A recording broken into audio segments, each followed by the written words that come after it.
dari topik langsung.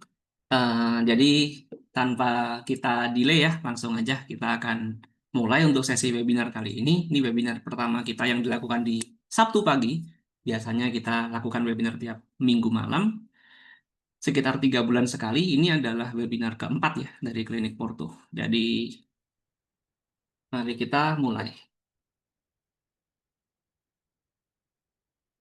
Oke, teman-teman, gimana nih kita memandang market selama ini? Kira-kira dalam 1 bulan terakhir ini, mungkin marketnya cenderung lebih terasa sideways ya. Kita melihat kayak, kok marketnya gini-gini aja, hari ini naik, besoknya turun. Kelihatan ada foreign inflow-nya masuk, besoknya exit, besoknya masuk lagi. Kayak kita tuh seakan-akan 1 bulan ini tuh dipenuhin dengan ketidakpastian. Belum lagi kemarin tiba-tiba market US-nya hancur, kita sudah berpikiran kayak, "Bih, ada apa ini kok sebenarnya seperti ini? Jangan-jangan market kita juga akan kena dampak." Tapi ternyata dampaknya tidak sebesar itu. Apa sebenarnya sih yang terjadi di semua ini gitu kan? Nah, kita melihat juga belakangan ini banyak sekali ya berita-berita yang lain ya, MSCI, bagaimana brand BRMS akhirnya berhasil masuk ya, beneran ya. Terus habis itu kita disuratin MSCI mengenai aturan free float yang baru. Kita juga bisa melihat bagaimana ekonomi 2026 itu diprediksi tetap akan bergoyang dan lain-lain. Tapi meanwhile, Menteri Keuangan kita yang baru sangatlah optimis kalau ekonomi kita bisa bertumbuh 6% pada tahun depan, gitu kan. Tapi ada analis lain yang merasa bahwa kayak dengan banyak ketidakstabilan seperti ini, itu agak susah untuk melihat pertumbuhan ekonomi Indonesia bisa di atas 5%, dan lain-lain. Kalau teman-teman membaca berita, ikutin news tentang ekonomi sana-sini, beneran mungkin 1 bulan terakhir nih yang dimana kita tuh sangatlah dipenuhi oleh ketidakpastian, kalau boleh saya bilang. Nah, justru disinilah kita mau ambil kesempatan ya teman-teman ya. Disinilah kita mau ambil kesempatan bagaimana kita itu bisa memandang cara kita memandang market itu seperti apa. Bagaimana cara kita juga untuk membaca berita ini, memahami berita, mana berita yang lebih penting, mana data yang bisa mempengaruhi market kita lebih besar, itu yang akan kita bahas bersama. Jadi di sini kita akan membahas bersama tentang market outlook 2026 dalam waktu 90 menit. Mungkin tidak sampai, mungkin sekitar 60 menit sudah bisa selesai. Mari kita lihat nanti seperti apa pace-nya. Cuman di sini saya mau perkenalan dulu, oke? Mungkin kan di sini masih banyak sekali teman-teman baru yang belum kenal dengan saya. Jadi perkenalkan dulu, nama saya adalah Andreas Aditya Hermawan. Saya adalah seorang hitungannya top investor retail ya, yang sudah bekerja sama dengan Stockbit ini sejak tahun lalu, sejak tahun 2024, dengan pembawaan eksternal community Klinik Porto. External community ini langsung apa namanya sistem daripada Stockbit juga, di mana di Klinik Porto ini nanti akan saya jelaskan juga seperti apa yang ada di dalamnya. Oke, pertama-tama saya mau minta maaf dulu kalau misalnya suara saya terasa agak berat dan lain-lain karena saya masih dalam kondisi radang nih 2-3 hari terakhir, demam dan radang 2-3 hari terakhir, jadi memang apa namanya sedang dalam kondisi yang kurang fit gitu. Oke, pertama-tama teman-teman, untuk kita mau memahami market outlook 2026, kita harus memulai dari sesuatu yang lebih lebar dulu. Kita pencakupannya itu mulai dari sesuatu yang besar, lalu kita perkecil lagi. Oleh karena itu, kita akan memulai dari bagaimana kita memahami ekonomi dunia atau ekonomi global. Saya mau mencoba untuk memberikan beberapa parameter-parameter yang penting saja, karena tentu saja kita semua di sini bukanlah pengamat ekonomi semua tentu saja. Mungkin beberapa di sini hanyalah sekedar trader-trader harian, atau bahkan ada yang sambil dengan bekerja, bukan full time. Tentu saja tidak punya waktu untuk bisa membaca semua berita ekonomi. Oleh karena itu, fokus saya di sini lebih ke arah untuk menyederhanakan bagaimana atau parameter apa sih sebagai kita para investor retail itu yang cukup kita pahami. Oke? Nah, di sini yang mau kita bahas utama ada dua. Yang pertama adalah mengenai pertumbuhan ekonomi global. Oke? Jadi ceritanya itu pada tahun 2025 awal, awal tahun ini, itu tuh ada terjadi yang namanya adalah front loading trade. Apa itu front loading trade? Front loading trade itu adalah sejumlah penerbitan obligasi US. Jadi ada jumlah besar ya penerbitan obligasi US itu yang tiba-tiba diterbitkan. Nah, biasanya front loading trade ini yang dilakukan itu tuh memiliki tujuan yang baik karena ada optimisme bahwa akan ada arus modal asing yang masuk, di mana ini adalah suatu berita positif sebenarnya. Tapi teman-teman ingat nggak bahwa di awal tahun 2025 market kita tuh masih crash, masih turun drastis sekali.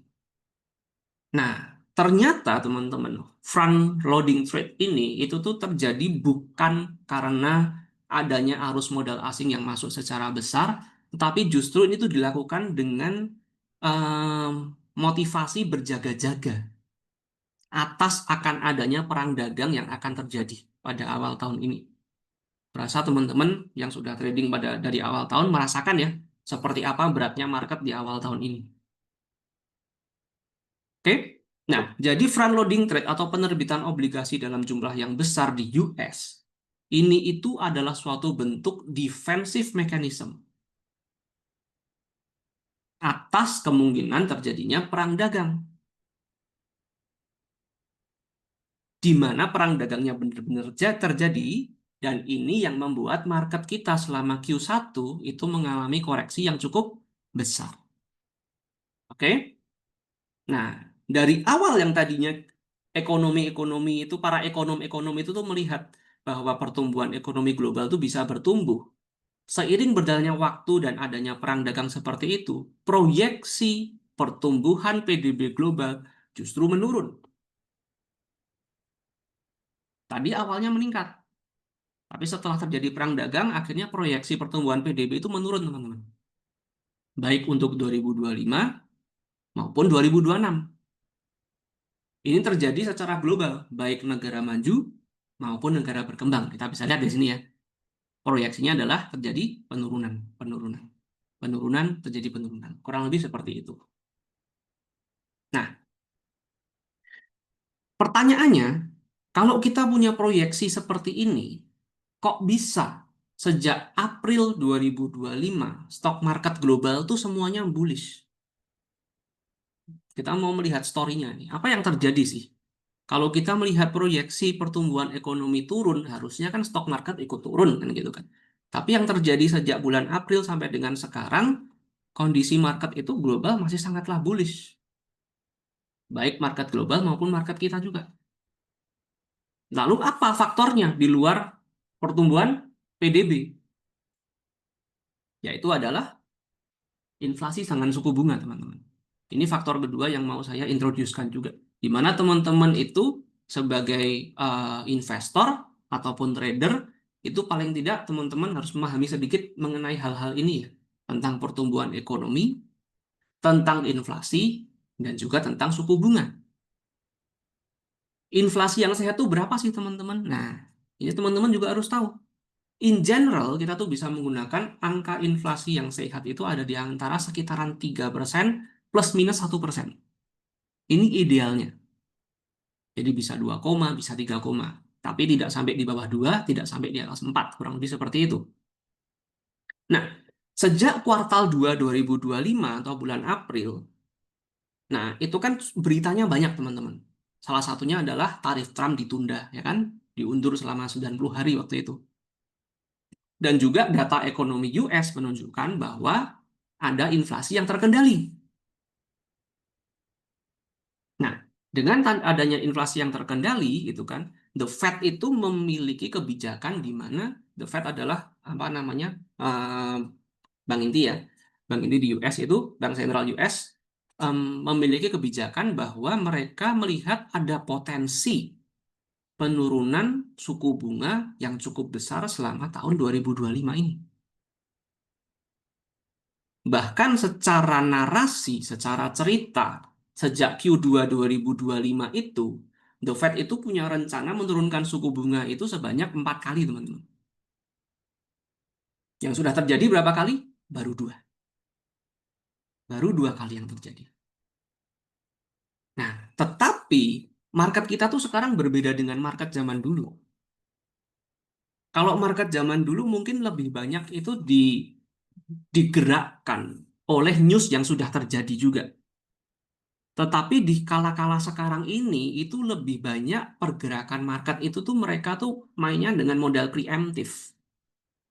Atau biasa kita sebutnya adalah buy on rumor, sell on news, seperti itu kan. Nah, itu tuh terjadi pada market global juga, teman-teman. Inilah mengapa sejak bulan April, walaupun pemotongan suku bunga dari The Fed itu terjadinya nggak langsung. Mereka menargetkan 4 kali, tapi pada kenyataannya ditahan, ditahan. Baru akhirnya dipotong bulan apa. Dan up until today, sampai bulan November, baru 2 kali. Padahal mereka menargetkan 4 kali. Kan seperti itu. Tapi stok marketnya sudah keburu naik duluan. Kenapa? Karena itu tadi. Karena narasi itu sekarang yang lebih menggerakkan market, sudah. Nah, untuk tahun 2026, dari inflasi inti atau kita sebut sebagai core inflation US sendiri, itu tetap ada di atas targetnya The Fed. Ini yang menyebabkan wacana penurunan suku bunga 4 kali itu ditunda, ya kan? Karena masih ada di atas, ya kan? Di atas targetnya. Teman-teman harus paham bahwa penurunan suku bunga itu biasa terjadi pada saat inflasinya rendah. Inflasi rendah berarti ekonomi melambat kan? Terjadilah penurunan suku bunga supaya ekonomi bisa lebih digerakkan. Urutannya seperti itu. Nah, karena inflasinya US ini masih diprediksikan itu akan tetap di atas targetnya The Fed, maka dari itu mereka berjaga-jaga untuk memotong suku bunga. Baru terjadi 2 kali makanya. Seperti itu. What more, kemarin waktu hari Kamis kalau nggak salah ya, ada berita bahwa tiba-tiba JP Morgan dan juga Morgan Stanley itu mereka mencabut prediksi bahwa The Fed akan memotong suku bunga pada bulan Desember. Terjadilah market crash di Nasdaq, teman-teman. Hari Kamis turun cukup drastis. Nah, tadi pagi, pas banget tadi pagi ini, saya baca-baca berita gitu kan. Dan kebetulan banget beritanya tuh ternyata mengatakan bahwa salah satu teman dekatnya si Jeremy Powell, yang namanya William, itu mengatakan bahwa kemungkinan The Fed untuk memotong suku bunga tuh masih tinggi loh tahun ini. Masih ada di sekitar 70%, katanya seperti itu. Nah, ini besok Senin marketnya mau jadi seperti apa lagi, kita lihat aja kayak gimana. Karena seperti yang saya bilang tadi, narasi itu jadi salah satu eh, pemotornya atau bensin utama yang menggerakkan market kita sekarang itu adalah hal-hal seperti ini. Cerita yang ada. Kayak gitu kurang lebih. Oke? Nah, di luar itu sebenarnya masih ada teman-teman. Beberapa hal-hal lain yang dapat memengaruhi market secara global. Termasuk market kita juga maksudnya. Di antaranya seperti ya geopolitik lah, data-data tenaga kerja, ada kerentanan fiskal atau hutang, mengenai AI bubble, dan juga perpolitikan lah, seperti contohnya kita tahu Trump selalu ada musuhan dengan The Fed yang sudah sering kali diberitakan. Tapi kita nggak akan go through this into details, karena utama yang mau saya sampaikan ke teman-teman hanyalah tadi. Teman-teman paling nggak harus tahu 2 hal. Pertumbuhan ekonomi, inflasi, dan hubungannya terhadap suku bunga. Itu dulu. Karena itu satu yang paling penting. Ini adalah market global. Lalu sekarang, bagaimana dengan Indonesia? Dengan data-data ekonomi yang ada, gimana kira-kira kita tuh mau memandang market di 2026? Market ke depan tuh seperti apa gitu kan? Nah, kalau tadi di market global kita melihatnya sederhana sekali, cuman pertumbuhan ekonomi dan juga inflasi. Sekarang di sektor domestik kita akan melihat beberapa faktor-faktor yang lain juga, teman-teman. Yang pertama adalah kita melihat bagaimana hubungan antara suku bunga BI terhadap nilai tukar US dollar. Seperti yang kita sudah ketahui ya tadi, The Fed sudah memangkas suku bunga 2 kali tahun ini. Lebih rendah dari ekspektasi, yang dimana mereka menargetkan 4 kali. Tapi Bank Indonesia, teman-teman, itu sudah memangkas suku bunga tuh 5 kali tahun ini. Dari 6% sudah turun all the way sampai 4,75%. Dampaknya apa? Pelemahan rupiah itu nomor satu, teman-teman. Ini yang terjadi mengapa rupiah sangatlah lemah pada tahun ini. Karena dengan penurunannya suku bunga, hasil daripada deposito dan obligasi itu kan menurun. Kita sepakat dulu ya. Kalau suku bunga sudah turun, suku bunganya rendah, otomatis hasil dari obligasi, hasil dari deposito akan menurun. Padahal arus modal asing itu yang utama ada di situ, teman-teman. Nah, otomatis dengan menurunnya suku bunga, ini akan mengurangi arusnya modal asing. Dan karena kita sudah menurunkan suku bunga lebih banyak juga dibandingkan dengan The Fed, maka selisih antara suku bunga BI dan suku bunga The Fed ini semakin kecil. Nah, ini akan mengurangi profit bagi investor yang melakukan namanya carry trade, teman-teman. Kalau teman-teman ingat, tahun lalu terjadi ya, carry trade yen ya, pada tahun 2024. Itu ada case besar, teman-teman bisa Google apa yang terjadi pada bulan Agustus 2024. Kayak gitu. Itu tentang carry trade juga. Nah, ini dengan selisih selisih suku bunga yang tidak jauh antara The Fed dan juga Bank Indonesia, ya kan? Otomatis banyak investor tuh akan mencari negara lain yang memiliki suku bunga lebih tinggi, teman-teman. Ini yang menyebabkan rupiah kita melemah. Itu. Nah, kemarin ada wacana nih, kalau The Fed akan menahan suku bunga di Desember, ya kan? Sebelum berita yang saya baca tadi pagi gitu kan. Nah, inilah alasan mengapa Bank Indonesia juga akan menahan suku bunga kemarin di November ini. Karena mereka harus berhati-hati dalam melanjutkan kebijakan pemotongan suku bunga BI. Mengapa? Supaya rupiahnya kita bisa terjaga. Apalagi target dari BI itu punya kita nilai tukar rupiah ada di 16.900 per akhir tahun 2025. Dan sekarang sudah dekat. Kita ada di 16.800 kira-kira, teman-teman. Jadi secara angka kita tuh sudah ada di tempat yang seharusnya ya kalau saya bilang ya. Secara nilai tukar rupiah. Tetapi apakah parameter-parameter yang lain itu kita sudah ada pada tempatnya? Nah, kita mau lihat juga nih. Kalau ini kita melihat nilai tukar rupiah, berikutnya kita mau lihat apa? Kita mau lihat pertumbuhan ekonomi kita. Tadi pertumbuhan ekonomi global kan? Sekarang kita lihat pertumbuhan ekonomi Indonesia sendiri. Tentu saja ini salah satu faktor yang sangatlah penting. Nah, kalau kita melihat data yang ada di sini, pada Q2 dan juga Q3, itu kita melihat pertumbuhan ekonomi kita bagus, teman. Di atas 5% semua. Ini 5,1 sekian, ini 5,0 sekian, kan gitu kan. Di Q2 dan juga Q3. Ini bagus. Apa tapi salah satu pendorong utamanya ternyata adalah belanja pemerintah yang kemarin-kemarin terus ya dikejar oleh Pak Purbaya ya. Ayo harus cepat belanja segala macam kayak gini gini gini gini. Nah, ini ternyata mendorong pertumbuhan ekonomi yang baik, teman-teman. Pada akhir 2025 atau Q4, ya kan, pemerintah itu menargetkan pertumbuhan ekonomi di 5,2%. Ambisius menurut saya. Tinggi, 5,2. Bisa jadi tertinggi dari sejak tahun 2020-an gitu kan. Tapi kalau misalnya ini bisa beneran tercapai, saya rasa kita bisa memiliki beneran pada jalur market yang baik sekali gitu, teman-teman. Karena pertumbuhan ekonomi 5,2% itu beneran nggak main-main sih. Seperti itu. Nah, jadi kita lihat aja ntar data yang keluar seperti apa. Kalau data yang keluar tuh sesuai dengan target-target yang sudah diset oleh pemerintah, oleh Pak Menkeu kita, saya rasa market kita itu masih sangatlah aman. Walaupun market global bisa agak goyang-goyang. Gitu. Nah, berikutnya apa teman-teman? Loh, berikutnya apa? Masih sama seperti yang tadi, inflasi, teman-teman. Kita bisa melihat perbedaan inflasi kita ya. Inflasi di sini tuh kita hanya ada pada angka 2,2 komaan semua. Oke? Kita tahu sendiri bahwa tadi sudah saya sebutkan, inflasi ideal ada di kisaran angka 3% plus minus 1%. Dan sesuai dengan data yang ada, inflasi kita saat ini masih sangatlah terkendali.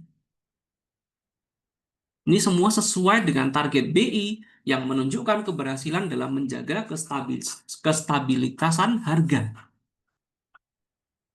Ini juga alasan mengapa BI itu masih terus berani untuk memotong suku bunga. Karena mereka melihat, oh inflasinya masih segini, masih oke. Tapi sekarang sudah harus ngerem supaya suku bunganya tidak terlalu dekat dengan punya US. Gitu, teman-teman. Nah, untuk angka sekarang, suku bunga sekarang sudah tidak mudah bagi BI untuk dipotong. Tetapi dari segi inflasi kita masih aman. Jadi kalau seperti ini, apa yang mau kita lihat, teman-teman? Kita menunggu The Fed memotong suku bunga, kita bisa ikutan memotong suku bunga BI. Secara tidak langsung adalah arahnya seperti itu, teman-teman. Oke? Masih sederhana so far. Saya tambahkan satu lagi faktor. Ini yang namanya adalah PMI. Apa mungkin teman-teman ada yang suka baca ya, bahkan ada PMI Index, apa sih ini kayak gitu kan. Nah, PMI itu adalah Purchasing Managers Index. Ini adalah salah satu indikator ekonomi untuk mengukur kinerja dan juga kesehatan sektor manufaktur dan juga sektor jasa di suatu negara. Untuk metrik PMI ini sebenarnya melihatnya sederhana sekali, teman-teman. Teman-teman cukup melihat apakah PMI itu ada di angka di atas 50 atau tidak. 50 itu adalah benchmarknya. Kalau PMI ada di atas 50, berarti industri sedang mengalami yang namanya ekspansi. Di saat industri mengalami ekspansi, ini akan mendorong untuk terjadi yang namanya ekspor. Inilah mengapa seringkali indeks PMI ini seringkali dibarengkan dengan data ekspor.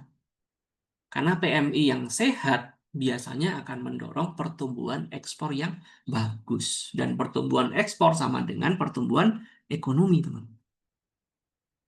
Karena kita dapat pemasukan, kan seperti itu. Tuh, simpel dong PMI. Hanya seperti itu aja. Berikutnya. Nah, dengan naiknya nilai ekspor, yang sudah kita bahas tadi ya kan, itu akan mendukung adanya apa? Surplus pada neraca perdagangan Indonesia. Nah, teman-teman bisa lihat pada kuartal-kuartal sebelumnya tuh kita hampir selalu minus ternyata. Tapi di kuartal 3 ini kita jadi cukup bagus. Sudah menjadi surplus. Apakah ini pertanda bagus? Pertanda bagus, teman-teman. Semoga aja melihat ke depan, kita masih bisa terus melanjutkan pace yang seperti ini. Tetap melanjutkan surplus pada Q4 maupun 2 tahun depan di 2026. Oke? Satu lagi, teman-teman. Oke? Masih ada satu lagi. Yaitu adalah mengenai arus modal. Atau kita sebut sebagai capital flow. Ini saya ngomong sebisa mungkin sepelan mungkin ya, supaya teman-teman nggak terlalu overwhelmed dengan banyaknya metrik-metrik yang ada. Oke, ini adalah salah satu bagian yang penting daripada laporan neraca pembayaran Indonesia atau sering kita sebut sebagai NPI. Oke, ini mencerminkan semua transaksi yang melibatkan aset finansial antara penduduk Indonesia dan asing dan foreign. Nah, kalau ngomong secara sederhananya, arus modal adalah pergerakan uang masuk dan keluar dari suatu negara. Apakah ada uang masuk atau justru ada uang keluar? Nah, neraca finansial ini itu dibagi menjadi dua kategori, teman-teman. Yang pertama yang di sebelah kiri ini, yang kita sebut sebagai Indonesia Foreign Direct Investment. Direct investment itu memiliki sifat yang arahnya jangka panjang. Karena terjadi suatu, contohnya adalah pembentukan aset dan lain-lain. Misalnya apa? Misalnya nih, ada orang asing taruh modal di Indonesia dan membangun pabrik, misalnya. Oke? Atau misalnya dari perusahaan luar, mereka masukkan modal ke Indonesia untuk mengakuisisi perusahaan lokal. Nah, ini cukup banyak terjadi belakangan ini, teman-teman. Makanya teman-teman bisa lihat, secara forex direct investment-nya pada tahun 2004 sampai dengan 2005 cenderungnya bertumbuh terus. Sempat sih memang ada penurunan di awal-awal 2025. Tapi kalau kita melihat pada Q3 sekarang, ini sudah mulai ada tanda-tanda kenaikan lagi, which is good. Ini menunjukkan bahwa ada suatu bentuk stabilitas secara arus asing, teman-teman. Gitu. Nah, yang kedua apa? Yang kedua adalah secara ini, Indonesian, secara apa namanya, investment portfolio, teman-teman. Di mana sifatnya lebih ke arah apa? Jangka pendek, lebih liquid, dan tujuannya lebih ke arah untuk keuntungan jangka pendek. Contohnya apa, teman-teman? Contohnya adalah instrumen-instrumen investasi yang ada. Obligasi, ya kan? Surat Bank Indonesia, ataupun saham. Itu termasuk dalam Indonesian Capital Flow ini. Makanya kalau teman-teman ngelihat data tiap kali sore gitu kan, oh ada net foreign buy, ada net foreign sell. Itu semua berhubungan dengan portofolio investmentnya asing, teman-teman. Di mana kita melihat bahwa arus kasnya tuh arahnya tuh masuk ke Indonesia atau justru keluar dari Indonesia. Tapi ini jauh lebih volatil. Dan secara jumlah juga biasanya jauh lebih kecil dibandingkan dengan yang foreign direct investment. Begitu. Itu ya, sampai sini dulu. Kita sudah melihat banyak metrik, kita sudah melihat banyak parameter, kita sudah melihat bagaimana kita memandang data-data ekonomi, baik global maupun domestik. Tetapi satu hal yang mungkin kita mungkin sadarin ya, masih banyak sekali di sekitar kita itu wacana mengenai ekonomi sulit. Kenapa? Wacana mengenai ekonomi sulit ini banyak. Padahal kalau kita melihat data-data ekonomi yang ada tadi itu, ini semua kelihatannya oke. Kita ada pada jalur yang benar. Tapi kenapa masih banyak sekali berita-berita mengenai beratnya ekonomi yang ada di Indonesia? Rakyat masih banyak banget yang merasa bahwa sangatlah sulit segala macam ABCDE. Ada apa yang terjadi? Nah, sebelum bisa menjawab ini, kita mau melihat dulu, ada data apa sih yang bisa kita tunjukkan? Atau data apa yang perlu kita baca untuk bisa mensupport kesulitan ekonomi ini? Yang pertama adalah kita mau melihat data-data tentang konsumen. Ada 4 data di sini. Salah satu yang mau kita tunjukkan paling utama adalah yang di kiri ya, di atas ini. Adalah Indonesian Consumer Confidence, teman-teman.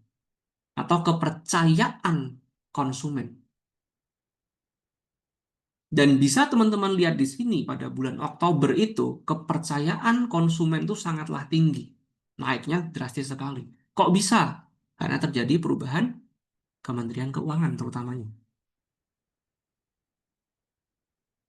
Dengan banyaknya narasi, dengan banyaknya rencana yang sudah diceritakan dari pihak Menteri Keuangan, itu membuat para konsumen atau kita sebagai rakyat itu merasa jauh lebih confident terhadap ekonomi Indonesia. Dan ini terefleksikan pada apa? Pada aktivitas belanja dan juga kredit, teman-teman. Inilah mengapa apa yang terjadi pada 2025 Q3, spendingnya pada naik gitu kan. Kreditnya juga pada naik. Kita bisa melihat adanya suatu pertumbuhan belanja. Loh, berarti daya beli masyarakat naik dong kalau seperti ini. Lalu kok bisa wacana ekonomi susah ini kok tetap ada gitu loh di masyarakat? Apa yang terjadi di sini? Satu lagi data kita lihat sebelum kita menjawab itu, teman-teman. Apa yang mau kita lihat? Ini adalah jumlah penjualan mobil dan motor. Oke, selama setahun ke belakang. Dan ternyata kalau kita lihat penjualan mobil dan motor itu tidak terlalu banyak tergoncang. Bahkan pada bulan lalu itu tiba-tiba meningkat tinggi. Ini salah satu yang bisa kita jadikan acuan juga, teman-teman, untuk melihat seperti apa sebenarnya kondisi kemampuan daya beli masyarakat. Loh, kita melihat, loh, kalau penjualan mobil meningkat sekian, penjualan motor juga meningkat, berarti kalau seperti ini beneran orang-orang tuh sebenarnya lagi pada butuh atau sudah mulai ada perbaikan ekonomi atau ada gengsi. Nah, dengan melihat data-data ini, teman-teman, kita itu melihat bahwa salah satu alasan di mana wacana mengenai ekonomi sulit dan lain-lain itu terjadinya justru karena apa, teman-teman? Karena adanya isu mengenai pemerataan atau inequality kita sebutnya. Oke? Maksudnya bagaimana sih? Kalau kita melihat di sini aja, masalah motor dan mobil aja, yang sederhana. Kita bisa melihat bahwa pertumbuhan penjualan mobil itu jauh lebih tinggi daripada pertumbuhan penjualan motor. Padahal kita tahu secara harga mobil pasti jauh lebih tinggi daripada motor, kan seperti itu. Jadi kita bisa melihat bahwa confidence dan juga pertumbuhan belanja dari para konsumen ini tuh didominasi oleh para segmen-segmen masyarakat menengah ke atas. Karena mereka tidak terlalu banyak terpengaruh, teman-teman, oleh kenaikan-kenaikan harga. Sedangkan kalau kita melihat dari sisi persepsi masyarakat yang di kelas bawah, itu masih berjuang gitu loh. Mereka masih harus memperjuangkan berbagai macam kenaikan harga kebutuhan pokok contohnya. Atau mereka masih harus menghadapi masalah apa namanya upah tenaga kerja mereka kayak gitu-gitu, gaji dan lain-lain sehingga mereka masih merasa ekonominya sulit.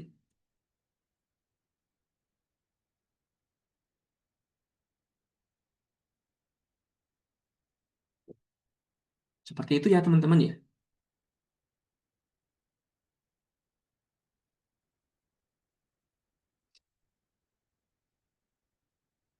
Sekarang kita ada di posisi apa sih Indonesia tuh? Kita sebutannya adalah Indonesia tuh sedang ada dalam kondisi K-shape recovery. Oke? Di mana kita melihat banyak sekali sektor-sektor kita itu tuh sebenarnya dalam kondisi yang bertumbuh dengan sangat baik. Dengan sektor finansial gitu kan dan lain-lain. Oke, tadi penjualan konsumen konsumen dan juga confidence-nya juga pada tinggi. Tetapi kalau kita melihat segmen-segmen lain, itu sementara tuh masih menurun, teman-teman. Sehingga narasinya tuh tercampur antara ekonomi yang membaik dan ekonomi yang susah. Nah, PR besarnya dari pemerintah pada saat ini adalah bagaimana kita semua ini, em, gimana mereka itu mau meratakan adanya pemerataan antara masyarakat di level menengah ke atas dan juga masyarakat di level menengah ke bawah. Problem utamanya di sini, teman-teman. Kalau ini bisa diratakan, kami cukup yakin kalau ekonomi overall itu akan sangatlah bagus. Konklusinya bagaimana jadi, teman-teman? Apakah ekonomi kita itu arahnya bullish atau arahnya bearish pada tahun 2026? Sudah kita bahas semua tadi ya. Ada banyak sekali yang apa namanya yang bisa menjadi metrik. Tentu saja secara overall data kita bisa melihat ini sedang dalam kondisi yang menuju sangatlah bullish.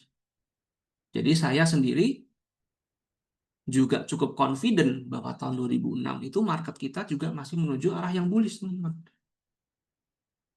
Selama PR-PR dari pemerintah itu semua juga diselesaikan dengan baik. Salah satunya apa, teman-teman, yang paling penting? Ini aja. Nggak usah melihat jauh-jauh. Pak Purbaya meyakini bahwa ekonomi di 2026 akan tumbuh sebanyak 6%. Ambisius sekali nggak? Ambisius, teman-teman. Tapi seperti yang udah kita sebut berkali-kali tadi, bahwa market kita sekarang itu didriven oleh yang namanya narasi. Saat muncul tokoh baru seperti Pak Purbaya, di mana dia bisa mengatakan banyak ide, bisa mengatakan banyak sekali gebrakan-gebrakan yang ada, menyalurkan dana sekian ratus triliun kepada bank-bank himbara untuk menaikkan pertumbuhan kredit dan lain-lain gitu kan. Gebrakan-gebrakan itu sangatlah disukai karena terlihat sangatlah apa namanya gercep ya, cepat gitu loh. Nah, tinggal kita bisa melihat nanti hasilnya gimana, data ekonomi akhirnya. Kalau data ekonomi kita beneran bisa tumbuh sesuai dengan target yang sudah diset oleh pemerintah, maka sudah tidak perlu diragukan lagi, market kita tentu saja akan bullish sekali, teman-teman. Selama nggak terlalu banyak ketegangan global yang lain, ya tentu saja ya, kita juga dah melihat tadi banyak sekali faktor-faktor global yang perlu kita perhatikan. Tapi dari sisi domestik, teman-teman, ini yang lebih penting lagi kan. Di sisi domestik ini, kita melihat semua itu masih oke. Nah, sekarang, sisi domestik kita sudah oke. Sisi global kita sudah memahami. Ada faktor apa lagi sih yang bisa mempengaruhi market kita di 2026? Kalau teman-teman ingat, bulan lalu kita dapat surat. Dari siapa suratnya, teman-teman? MSCI. Izin ya, saya minum dulu.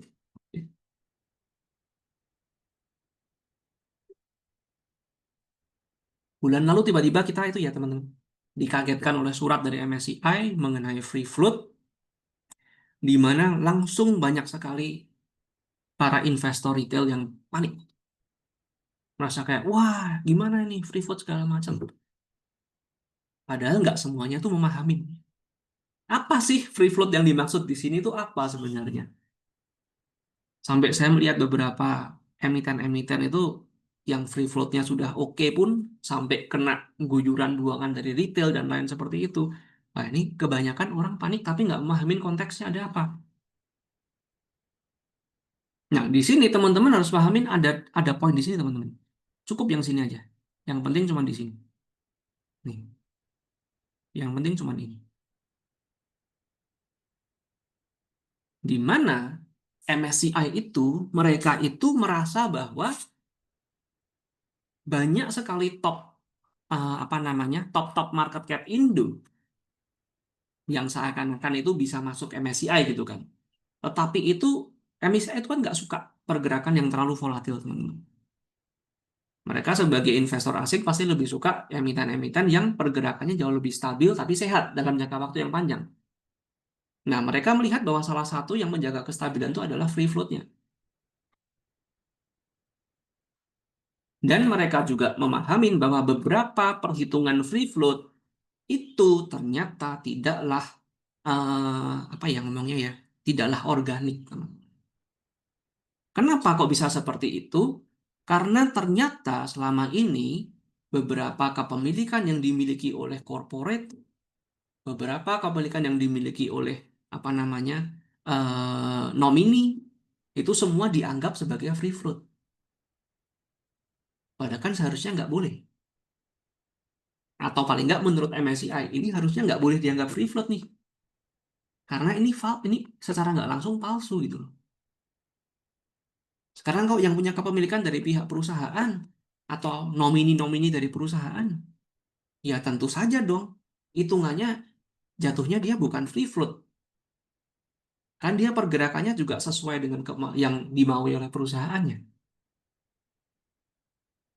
Oleh karena itu, MSCI memberikan usulan, proposal, bahwa untuk menghitung free float yang akan dipakai sebagai basis oleh MSCI, mereka mau menggunakan data-data dari Kesei langsung, yang lebih detail, sehingga mereka bisa mengeliminasi kepemilikan-kepemilikan yang under corporates atau under nomini-nomini yang dianggap mencurigakan, itu tidak dianggap sebagai free float.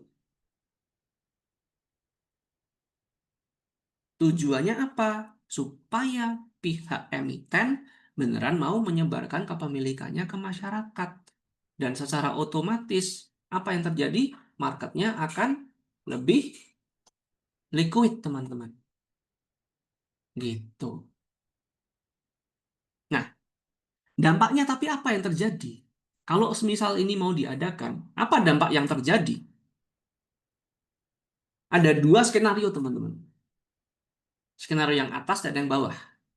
Yang atas ini menghitung nomini.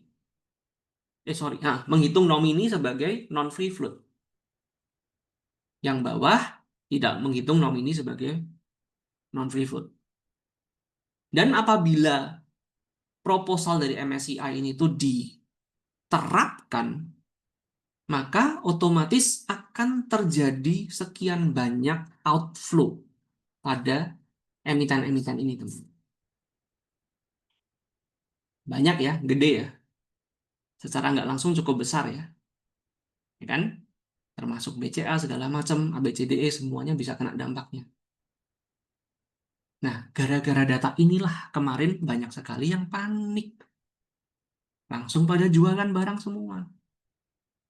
Padahal mereka tidak membaca kalau ini itu efektifnya kapan teman-teman?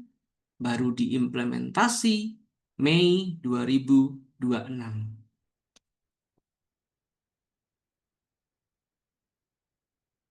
Jadi untuk sekarang, apakah ada dampaknya? Belum ada, teman-teman. Gitu.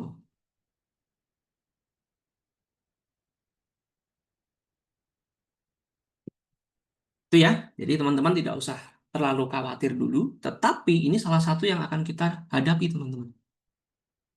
Pada 2026 bulan Mei besok. Saat apa? Indeks review MSCI. Persiapannya mungkin mulai kapan? Mungkin 3 bulan sebelumnya, dari bulan Februari. Tapi sebelum itu, saya rasa nggak ada masalah. Nah, kemarin sempat ada wacana kan, wah ini brand nggak jadi masuk nih, segala macam kayak gitu.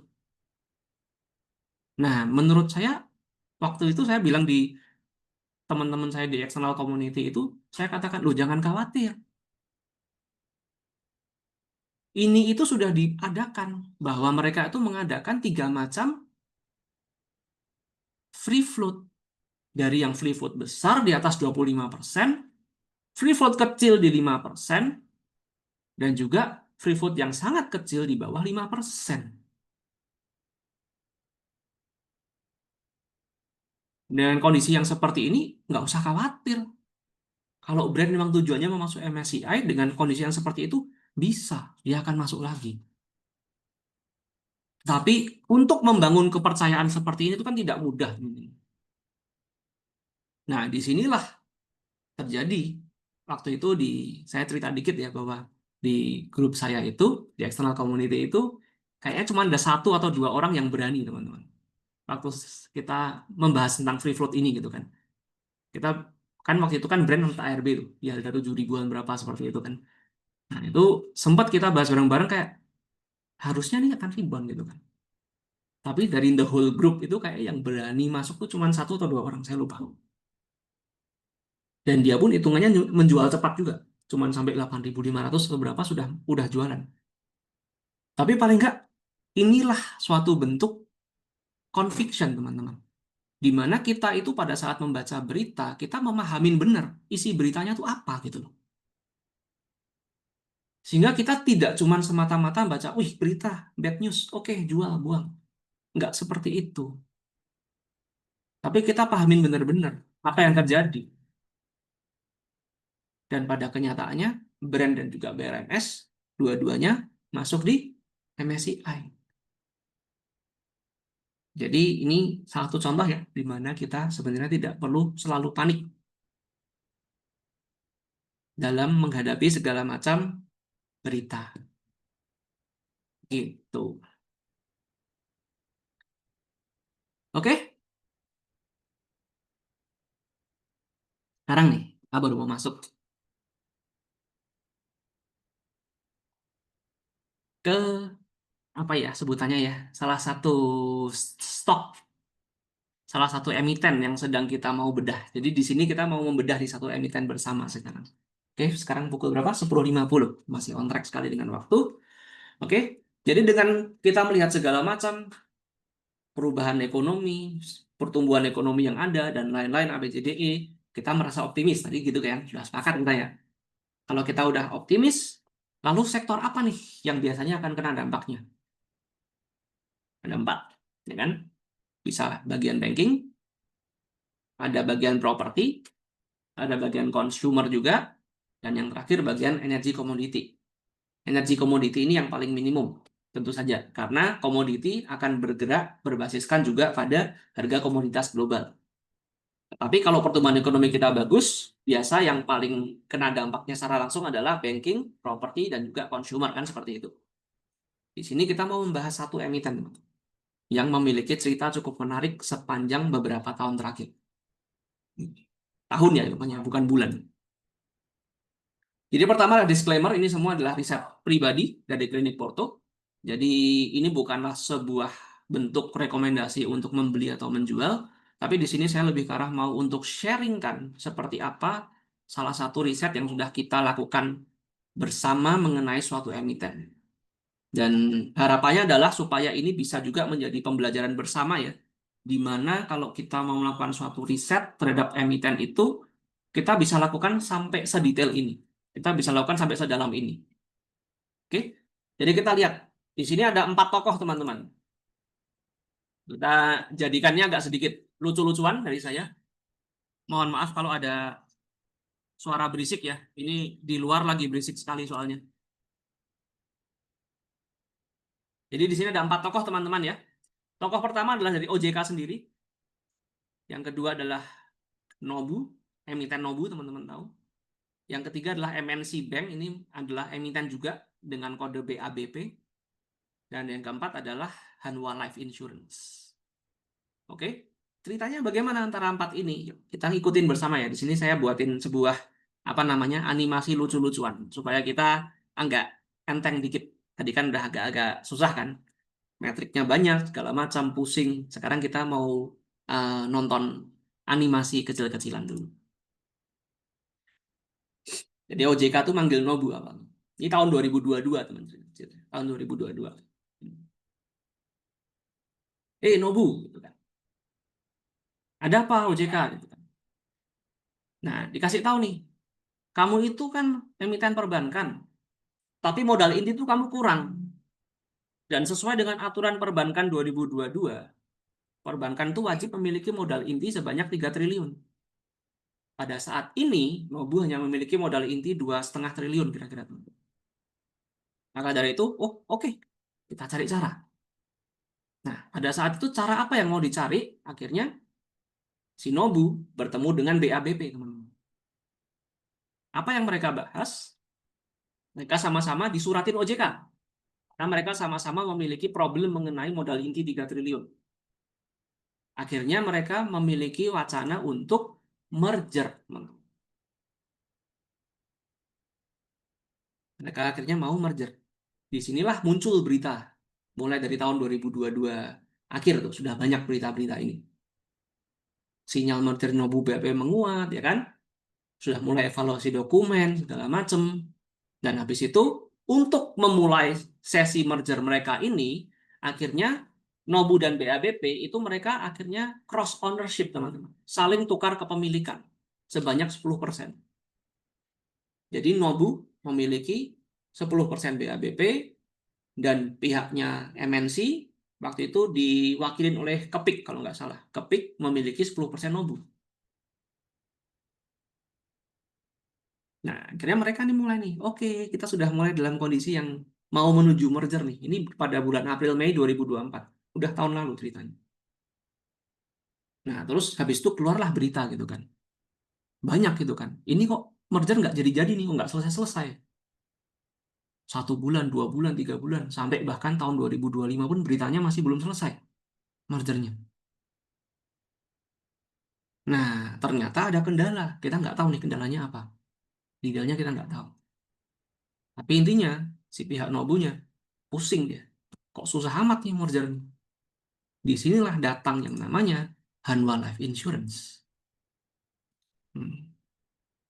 Annyeonghaseyo. Dan tanya itu kan. Ada Hanwha. Nah, Nobunya cerita ke Hanwha. Gini, gini, gini, gini, gini, gini, gini. Dikasih solusi sama Hanwhanya. Hanwhanya akan membeli atau mengakuisisi 40% kepemilikan Bank Nobu. Dan Hanwha akan menjadi pengendali baru.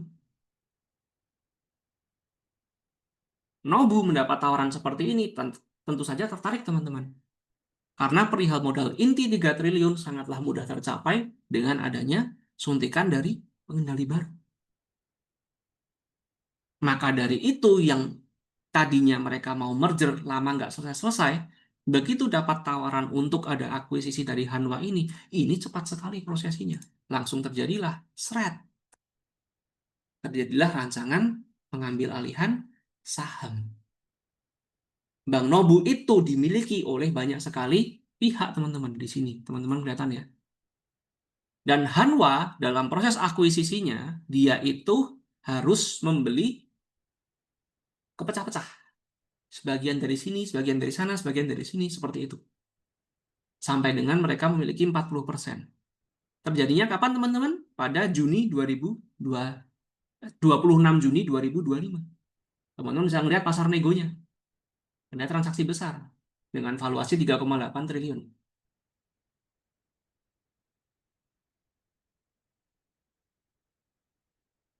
Nah, kita sebagai investor retail, begitu melihat ada transaksi 3,8 triliun dengan average 1110, pada saat itu Nobunya ada di harga berapa? 700, teman-teman. Ini waktu bulan Juni kemarin. Sebagai investor retail, kita akan melihatnya sederhana sekali. Wih, transaksi nego 1100. Ada akuisisi. Kalau akuisisi berarti akan ada yang namanya tender offer. Ayo gaskanlah, harganya baru 700. Kita dapat upside 50% Mas yang paling enggak ke arah 1100. Apa yang terjadi? Pihak OJK memberikan informasi bahwa ternyata tidak perlu ada tender offer. Kok bisa? Akuisisi kok bisa nggak perlu ada tender offer? Ini alasannya juga ada, teman-teman. Karena dalam apa namanya? Dalam rangka OJK itu mendukung peningkatan modal inti perbankan, ini ada suatu bentuk perkecualian di mana beberapa sektor itu tidak perlu melakukan tender offer. Mengapa tidak perlu melakukan tender offer? Karena tender offer kalau dilakukan, mereka memerlukan biaya lagi. Dan biaya ini nanti bisa mengacaukan modal inti mereka lagi, teman-teman. Itulah alasannya dari OJK, mereka akan menjelaskan tidak perlu ada tender offer. Terus retail-retail masih pada percaya nggak karena tender offer, teman-teman? Masih. Ini yang terjadi. Dapat guyuran pertama, dapat guyuran berikutnya, dan bahkan sampai sekarang. Nah, maka di sini ada yang nyangkut Nobu. Nah, tetapi teman-teman, despite ini semua sudah terjadi, antara Nobu dan BABP, itu rencana merger mereka sewaktu itu masih berlanjut. Maka dari itu, kalau kita baca-baca berita, itu masih ada kelanjutan nasib merger mengenai Nobu dan juga BABP, MNC. Nah, itu tidak ada kejelasan segala macam. Sampai pada akhirnya, mereka berdua memutuskan, eh, saya udah beres nih modal inti 3 triliun. Udah diakuisisi soalnya. Dari pihak BABP pun sama. Oh, iya, saya juga udah beres nih modal inti. Karena saya udah ngadain right issue. Ada penambahan modal. Oleh karena itu, akhirnya mereka sepakat, oke, kita batal ya mergernya ya. Sahamnya kita balikin. Nah, akhirnya mereka balikin saham yang udah tadi dibeli 10%, 10% itu, teman-teman. Dan keluarlah berita, merger batal. Pertanyaannya setelah itu, setelah merger ini batal, apakah emiten Nobu ini terus menjadi tidak menarik? Padahal dia diakuisisi Hanwha, tapi sejak diakuisisi Hanwha, dia belum ada pergerakan apapun yang menarik sama sekali juga. Disinilah kita mau ngulik. Disinilah saya mulai penasaran gitu kan. Nobu kok aneh gitu loh. Kalau dia diakuisisi, dan yang akuisisi juga Hanwha ini bukan perusahaan kecil gitu kan. Nah, mari ya kita cek dulu nih secara fundamental gimana sih gitu kan. Penasaran, saya cek dulu. Oh, secara per bagus. Pernya sekitar 8, book value-nya 540, ada di atas harga sekarang. Hutangnya nggak ada, teman-teman. Debt to equity ratio-nya aja nggak ada di sini. PBV di bawah 1 berarti kan. Wih, ini secara fundamental menarik nih. Secara laporan keuangan gimana? Bertumbuh juga selama tahun 2025. Di lain itu kita juga bisa melihat juga mengenai ini. PE band dan juga PBV band, teman-teman. Cara bacanya gimana sih? Nah, mungkin teman-teman beberapa kali sudah lihat. Di Stockbit tuh kan ada analisis gitu kan. Ada tabnya analisis, kelihatan nih PE band. BBV band. Tapi cara bacanya gimana? Nggak ngerti gitu kan. Ini ada cara baca yang sederhana, teman-teman. Teman-teman tuh cukup melihat yang garis tengahnya warna hijau. Jika emiten tuh berdekatan dengan garis-garis hijaunya, itu dia ada dalam batasan harga wajarnya. Hitungannya seperti itu. Ini lebih berlaku untuk emiten fundamental ya, teman-teman ya. Jadi note dulu dari awal. Ini berlaku untuk emiten lebih ke arah fundamental. Nah, hijau itu adalah angka wajarnya. Range yang wajar ada di antara standard deviation 1 dan standard deviation -1. Jadi kita bisa bilang kuning, hijau, merah. Range 3 ini masih sehat. Kalau kita sudah offside ke arah yang biru maupun ungu, nah itu sudah antara harganya ketinggian atau kerendahan. Sekarang Nobu ada di posisi mana, teman-teman?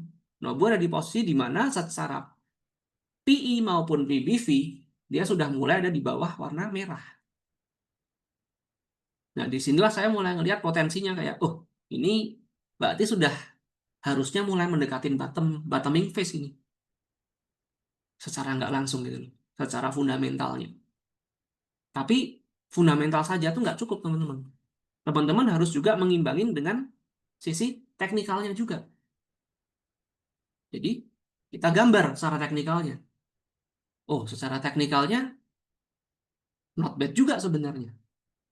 Selama dia tidak breakdown dari 410 atau 412 di sini itu, hitungannya masih cukup sehat. Tapi secara pertumbuhan, untuk dia bisa mencapai tadi PE band atau PBB band yang normal, itu kenaikannya tinggi. Sehingga kita bisa katakan bahwa secara risk-reward ratio, dengan harga Nobu sekarang di kisaran 490 dan 500, mungkin resikonya ada sekitaran 20%. Jauh ya, agak jauh dikit memang. Tetapi secara uh, potensi keuntungan, itu paling nggak bisa 50%, katakanlah. Untuk jangka panjang. Nah, di sini saya melihat, oh, Nobu ini menarik. Tetapi karena kita melihatnya ini bukan emiten dalam jangka yang pendek, disitulah saya bermain dengan cara membagikan porsi, teman-teman. Apalagi kalau kita melihat secara broker summary-nya masih jelek sekali. Ini broker summary dari bulan akhir Juli sampai dengan sekarang. Overall-nya masih netral, nggak kemana-mana. Dan top bayarnya pun XL gitu kan. Kemungkinan besarnya adalah retail top bayarnya. Secara nggak langsung nih belum ada aksi akumulasi yang menarik sama sekali, belum ada. Tetapi ini bisa menjadi salah satu watchlist. Karena apa? Karena secara fundamental dan juga teknikal sudah mendekati fase-fase bottoming. Seperti itu. Lalu apakah kalau seperti ini saya akan all in? Enggak, teman-teman. Di sini saya juga mau sharekan beberapa tips buat teman-teman ya. Bahwa untuk menghadapi sebuah trade plan, teman-teman membuat analisa sudah memiliki conviction seperti ini, itu teman-teman tidak untuk menjadikan ini sebagai suatu bentuk, oke, kita beli. Tidak seperti itu, teman-teman. Kita harus punya money management yang baik. Salah satu contohnya seperti apa? Seperti saya, contohnya ya, saya punya nggak notebook? Punya, teman-teman. Nanti yang tanya mesti kayak gini, punya di harga berapa gitu kan. Nyangkut saya punya, di harga 496. Sekarang kalau nggak salah 492 atau berapa, saya lupa. Ya, pokoknya di harga-harga sekarang lah. Under 500 pokoknya. Tapi porsi masuknya besar nggak? Enggak. Saya porsi masuknya kecil, teman-teman. Kenapa masuknya kecil? Karena saya melihatnya ini masih jangka panjang sekali. Nanti kalau Nobu sudah mulai ada perbaikan struktur, sudah mulai rebound, mulai ada akumulasi, di situ saya baru nambah barang. Baik averaging down maupun averaging up, sesuai dengan kondisi. Tapi di sini saya mau mengajarkan sedikit, saya mau share sedikit ke teman-teman adalah saat kita building conviction, jangan lupa teman-teman meletakkan yang namanya money management di dalamnya. Apalagi kalau kita melihatnya ini emiten untuk jangka panjang. Karena kalau ternyata teman-teman sudah masukin duit gede di sini dan harus nunggunya katakanlah 1 tahun. Bosan. Selama setahun teman-teman nggak berkembang. Cuma nungguin doang. Padahal kita sebagai investor, sebagai trader, itu tuh kita tuh dipacu untuk terus berkembang. Baik teman-teman yang scalping, baik teman-teman yang nge-swing, semua itu memiliki proses perkembangannya masing-masing. Tapi pada saat kita sudah cuman modalnya, wah ini udah disebut klinik Porto bagus, udahlah saya mau all in aja. Kayak gitu. Itu teman-teman secara nggak langsung sudah memberhentikan proses belajarnya teman-teman sendiri. Karena teman-teman sendiri tidak mau ngulik lebih lanjut, dan teman-teman tidak memberikan kesempatan bagi emiten-emiten lain untuk masuk di portonya teman. Saya masuk di Nobu, porsinya berapa persen dari equity teman-teman? Cuma sekitar 10%, saya kasih tahu dulu. Kenapa kok cuma 10%? Ya karena saya merasa bahwa banyak emiten lain yang juga bisa menarik dalam waktu yang lebih pendek. Cuman nih masuk stok concern saya tahun depan. Mengapa? Karena tahun depan kita melihat ekonominya kelihatannya akan membaik, ya kan? Jadi perbankan harusnya mulai maju, tetapi Big Bank yang ada di MSCI mungkin akan terjadi outflow karena dampak dari surat MSCI. Jadi saya mengincarnya bank-bank yang lebih kecil. Ya, mulai memahami ya teman-teman ya, bagaimana proses berpikirnya dalam kita mengulik suatu emiten. Oke, sampai sini saya mau tutup dengan beberapa tips untuk kita bisa pegang dalam trading sehari-hari. Yang paling pertama adalah teman-teman wajib untuk mengenali karakter teman-teman sendiri. Ini typo nih kok, karakter. Karakter ya. Jadi kenali karakter teman-teman masing-masing. Karena tidak semua orang itu memiliki trading style yang sama. Di klinik Porto, saya selalu menghimbau dan saya selalu mengarahkan supaya teman-teman itu mempertajam trading style masing-masing. Bukan untuk ngikutin saya. Saya dasarnya swinger. Apakah member-member saya isinya swinger semua? Tidak. Tempat saya ada yang scalpingan, ada yang arah hunter, ada yang hobinya BSJP, ada yang hobinya main di FCA, dan lain-lain. Mengapa bisa seperti itu? Karena yang saya lebih kearahkan ke mereka adalah bagaimana cara mereka menganalisa, bagaimana cara mereka mempertajam ilmu mereka, bukan bagaimana cara mereka ngikutin saya. Yang nomor dua, selalu timbang resikonya. Jangan cuma melihat potensi profit. Kayak tadi, Nobu. Kalau kita melihat potensi profit, minimum profit 50% nih. Kalau masuk 100 juta, paling nggak dapat 50 juta nih. Tanpa teman-teman lihat. Resikonya berapa tadi? 20%. Berarti kalau dia jebol 400, kita cut loss, kita minus 20 juta. Teman-teman siap nggak? Loss 20 juta. Kalau nggak siap loss segitu terlalu besar, berarti porsi 100 juta itu terlalu besar. Disitulah money management akan masuk ke dalam trading plan teman-teman. Nomor tiga, disiplin tentu saja.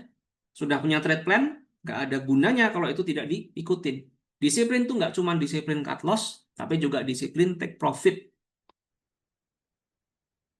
Ada juga member saya yang kalau suruh cut loss disiplin sekali. Wah ini kena cut loss CL. Tapi kalau suruh take profit, susahnya setengah mati.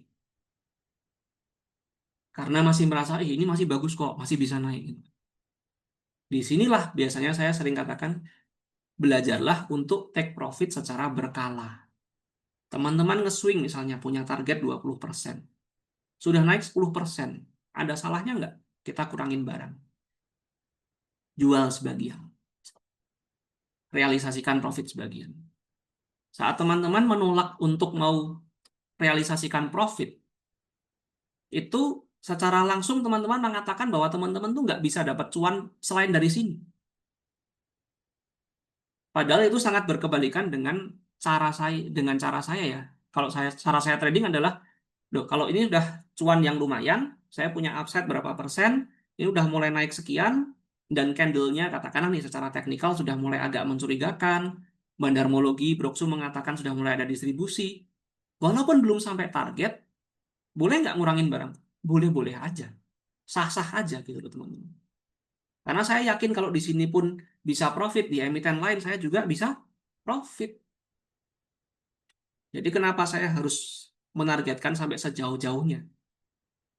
Kalau saya bukan insider yang tahu apa yang terjadi di dalamnya. Kan gitu. Yang terakhir apa teman-teman?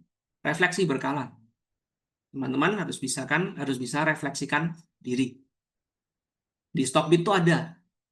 Teman-teman bisa cek performance, bisa cek hasil trading teman-teman selama menggunakan aplikasi Stockbit. Di situ sebenarnya banyak yang bisa kita baca, teman-teman. Bukan cuma sekedar win rate.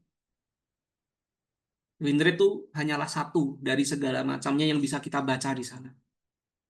Tapi kalau kita baca-baca di stream, contohnya, nggak sedikit dari orang-orang di stream yang sukanya pamer win rate-nya 100% seperti itu. Itu seringkali membuat kita menjadi tertipu, teman-teman. Kita merasa seakan-akan bahwa oh, ini orang jago sekali, kayak gitu. Pada dalam trading, itu ada loss, ada profit, itu adalah suatu hal yang sangatlah wajar, teman-teman. Bisa nggak saya buat profit saya jadi, win rate saya jadi tinggi sekali, bisa nggak? Bisa, teman-teman. Saya beli 100 lot, tapi saya jualnya tiap satu lot, satu lot, satu lot, satu lot. 100 kali. Secara hasil, portofolio, win-nya 100 kali, teman-teman. Tapi secara nominalnya, apakah beneran itu win 100 kali? Kan tidak. Nah, jadi jangan mudah tertipu ya dengan apa yang dipajangkan di stream, apalagi tentang orang yang hobinya pamer mengenai win rate.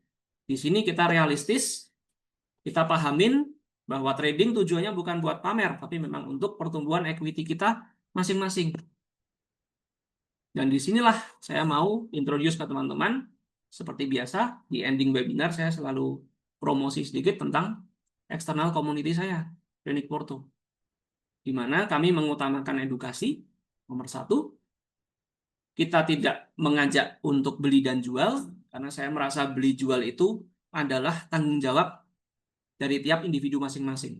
Dari saya ada rekomendasi, ada analisa harian, ada.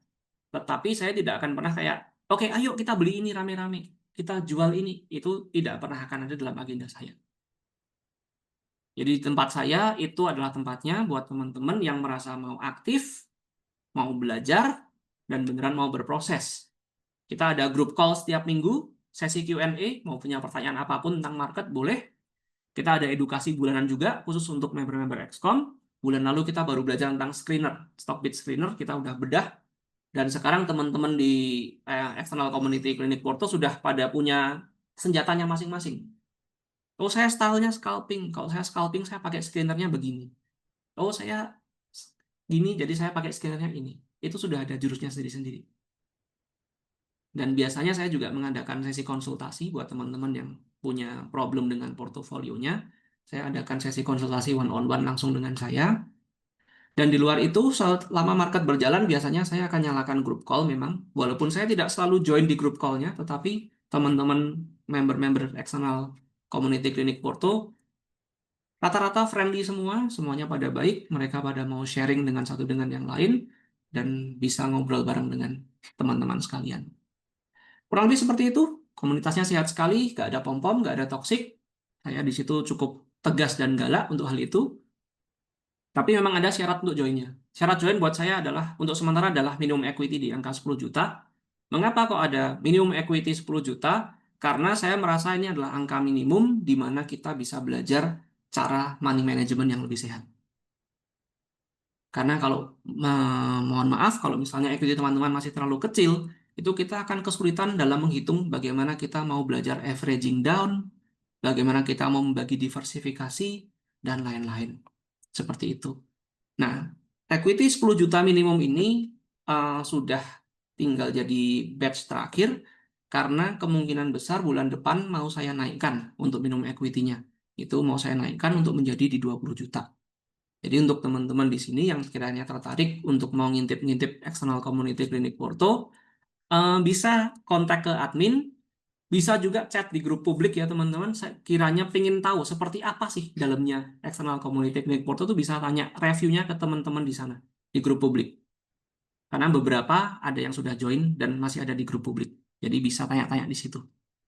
Oke, akhir kata mungkin ini adalah Hall of Fame dari segala macam teman-teman eksternal community yang udah pada menunjukkan profitnya, mulai dari yang scalping, yang swing, yang bagger, yang FCA dan lain-lain. Tapi tentu saja bukan berarti join klinik Porto semuanya profit, juga tidak seperti itu. Kita realistis, akan ada masanya di mana kita juga nyangkut, contoh seperti ini, kayak gitu kan. Jadinya yang penting adalah bagaimana equity kita bisa terus bertumbuh dari waktu ke waktu. Oke, mungkin dari saya segitu dulu aja. Terima kasih banyak dan saya kembalikan ke Mas Fadil. Oke, thank you Mas Andreas buat materinya. Seperti saya bilang ya, cukup padat 1 jam, tapi kita banyak banget udah bahas beberapa aspek. Mulai dari tadi ada outlook, ngomongin makro juga, kita ngomongin MSCI dan lain-lain. Mungkin sebelum masuk ke pertanyaan sedikit aja tambahan untuk teman-teman yang mau join XCOM. By the way, XCOM itu minimum join itu bukan bayar ya. Jadi minimum join itu tuh apa namanya buat saldo yang ada di apa namanya akun kalian. Jadi buat join sebenarnya gratis.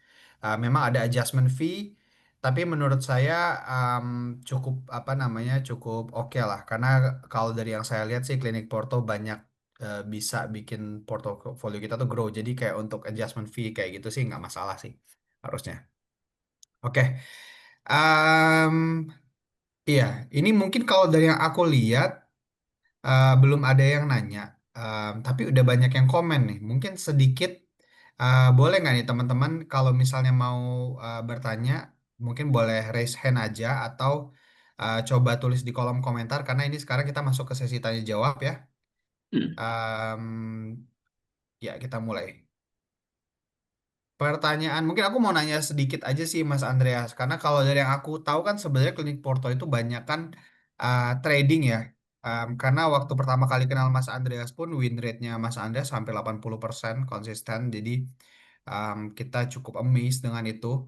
Tapi ternyata di balik itu materi yang dibawain tadi justru juga banyak condong ke makro, berarti sebenarnya di luar mungkin charting atau flow, kondisi makro tuh juga penting buat seorang trader ya Mas Andreas diperhatiin ya.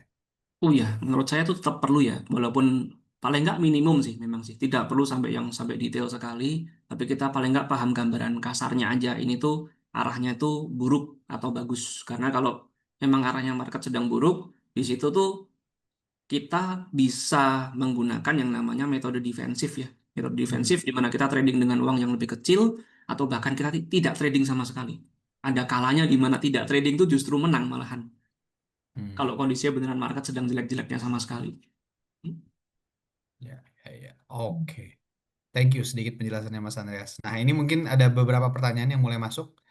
Em, ini mungkin pertanyaan yang cukup mewakili banyak orang nih Mas Andreas. Mm-mm. Kenapa sekarang banyak saham naik signifikan, bahkan mendekati arah, padahal IHSG-nya tuh cenderung koreksi. Ini mungkin banyak saham-saham arah yang dilihat tuh kayak saham-saham yang mungkin tier 3 yang kayak even FCA kayak gitu-gitu tuh. Kenapa kira-kira Mas Andreas? Iya, memang ya, apa namanya di kala market itu tuh kurang menyenangkan. Kasarnya tidak ada dukungan dukungan dari apa namanya arus asing dan lain-lain seperti itu dan banyak ketidakstabilan. Itu tuh banyak kecenderungan di mana justru emiten-emiten lapis 3 atau gorengan itu justru lebih banyak digoreng. Apalagi sekarang ini ada beberapa itu ya memang ya influencer yang sedang sedang sangatlah galak lagi untuk masuk ke dalam market. Aduh. Rasa kita semua tahu lah beberapa orang-orangnya seperti itu kan, tapi mereka memang rata-rata tuh suka ngedorong emiten tuh sampai ke arah segala macam seperti itu. Tapi nanti biasanya yang seperti itu tuh tidak akan bertahan lebih dari 1-2 hari. Biasanya hari ini didorong kenceng, nanti besoknya tahu-tahu opennya gap up buat guyuran. Nah, itu kalau misalnya kita kena trap di hari keduanya pada saat dia open gap up, itu jadi bahaya sekali memang sih. Oke, siap. Begitu penjelasannya teman-teman. Emang lumayan Banyak sih belakangan, tapi memang bukan drivernya market ya, Mas Andreas ya. Bener. Sebagian Mm-mm. besar memang ya mungkin punya market cap yang kecil, jadi nggak berpengaruh banyak lah untuk market. Justru memang yang big capnya justru cenderung memang flat dan koreksi ya, Mas Andreas ya. Mm-mm. Bener banget itu. Oke, next questions. Ini ada yang nanya, apa sih ciri-ciri saham yang sedang diakumulasi? Apakah bisa dilihat dari bid dan offernya atau enggak? Oke. Ini saya hanya bisa jawab setengah. Oke. Jadi yang satu paling jelas untuk diakumulasi adalah kita lihat secara Broksum sore. Broksum sore ada akumulasi apa enggak itu sangatlah jelas. Tapi dari bid offer, apakah sebenarnya bisa dilihat? Bisa, tapi unfortunately saya nggak bisa buka secara total ya. Karena ini termasuk salah satu materi yang memang saya eksklusifkan untuk member-member Excom, Mas Fadil. Tapi Ya. ada sebenarnya, walaupun itu hanyalah ngehin ya. Tidak ada indikasi pasti seperti itu, tapi paling nggak itu ada tandanya. Ini beberapa kali terjadi di Excom, saya tuh ngasih ngasih info bahwa kayak boleh cek emiten ini deh, kayaknya ini dikumpulin. Kalau ngelihat dari tipikal bid offernya, tipikal transaksinya, ini kayak lagi dikumpulin. Jadi ada beberapa ciri-cirinya ada teman-teman. Cuman memang saya nggak bisa kasih ini ke publik semata-mata ya. Hmm. Oke, berarti sebenarnya bid offer memang bisa dipakai buat apa namanya cara kita salah satu cara buat ngelihat sebenarnya si emiten itu lagi diakumulasi atau enggak in detail Hmm. karena mungkin ada beberapa ciri lagi ya dari bid offer seperti apa yang memang bisa dilihat dan mungkin di emiten Hmm. mana. Tapi itu mungkin jadi materi khusus untuk Excom. So buat teman-teman tadi mungkin yang penasaran lebih lanjut karena Excom lebih sering lagi bikin kelas, make sure teman-teman join di XCOM-nya Klinik Porto ya. Next questions ada tips. Oh, ini dari Pak Andri. Dia nanya dan mungkin minta tips. Emiten kan jika memiliki emiten yang sudah minus 40% di Porto, kalau CL terlalu besar, baiknya seperti apa? Tergantung emitennya nomor satu. Jadi mengenai cut loss itu semua itu akan bergantung juga kepada kondisi kita pribadi. Jadi kalau semisalnya nih katakanlah kita minus 40% di emiten A gitu. Hmm, Tetapi porto kita tuh masih ada cash yang cukup untuk bisa averaging down yang cukup besar. Katakanlah kita nyangkutnya 10 juta, tapi kita masih punya cash ready 50 juta. Itu kan masih besar. Kita masih bisa averaging down dengan cukup kasar, kalau bahasanya saya ya. Averaging down 4:1 atau 5:1. Itu akan menyebabkan average kita turun dengan sangatlah signifikan, teman-teman.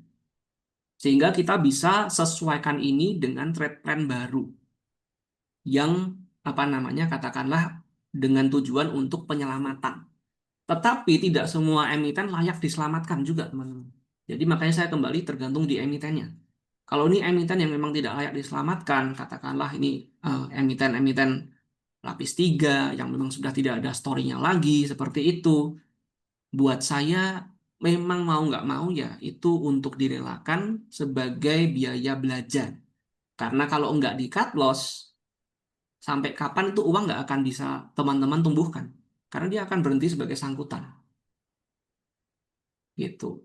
Sedih sih memang, tapi saya juga paham ya, karena saya dulu juga pernah ada momennya nyangkut gede juga seperti itu. Memang harus belajar untuk mau refleksi diri. Karena minus 40% itu pasti sudah di luar plan, dari plan awal. Nggak mungkin kita punya plan minus 40% baru cut loss kan.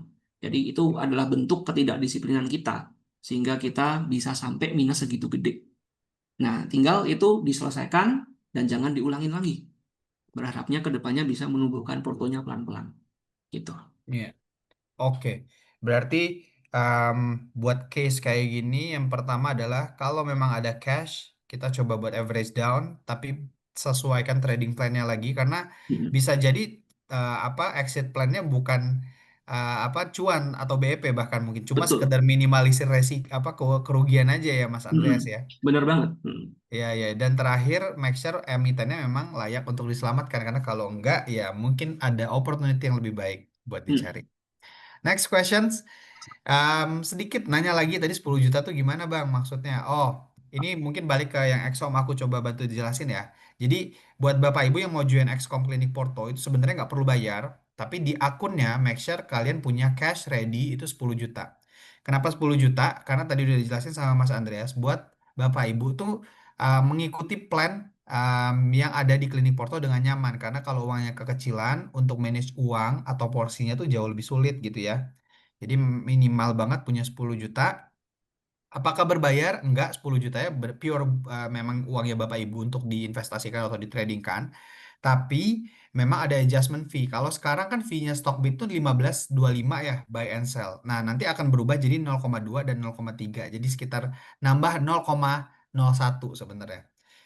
0,1 sebenarnya. Nah, itu kan sebenarnya porsi yang em, iya relatif lah ya, karena kalau misalnya Bapak Ibu bisa growing apa namanya portofolionya bareng Klinik Porto yang jauh mungkin potensinya dari itu, harusnya itu bukan masalah yang matters lah Nggak untuk. sampai malah Mas Adil.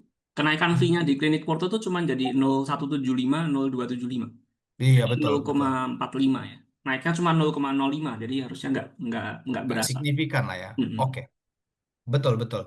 Nah, itu penjelasan untuk XCOM. Menurut saya sih ini pribadi ya, saya handle XCOM cukup banyak di Stockbit. Klinik Porto jadi salah satu yang memang menurut saya recommended karena untuk join nggak perlu IUM atau amount yang cukup gede, tapi di sana fasilitasnya menurut saya apa namanya under value lah. Banyak ngikutin kelas, Mas Andreasnya benar-benar enhance di komunitas, call saham udah pasti ada, jadi very worth it lah buat yang mau cobain, terutama buat pemula. Nah, kita lanjut ke pertanyaan berikutnya. Dari Anak Agung. Apakah saham Konglo atau saham yang berhubungan sama Danantara bakal main di 2026?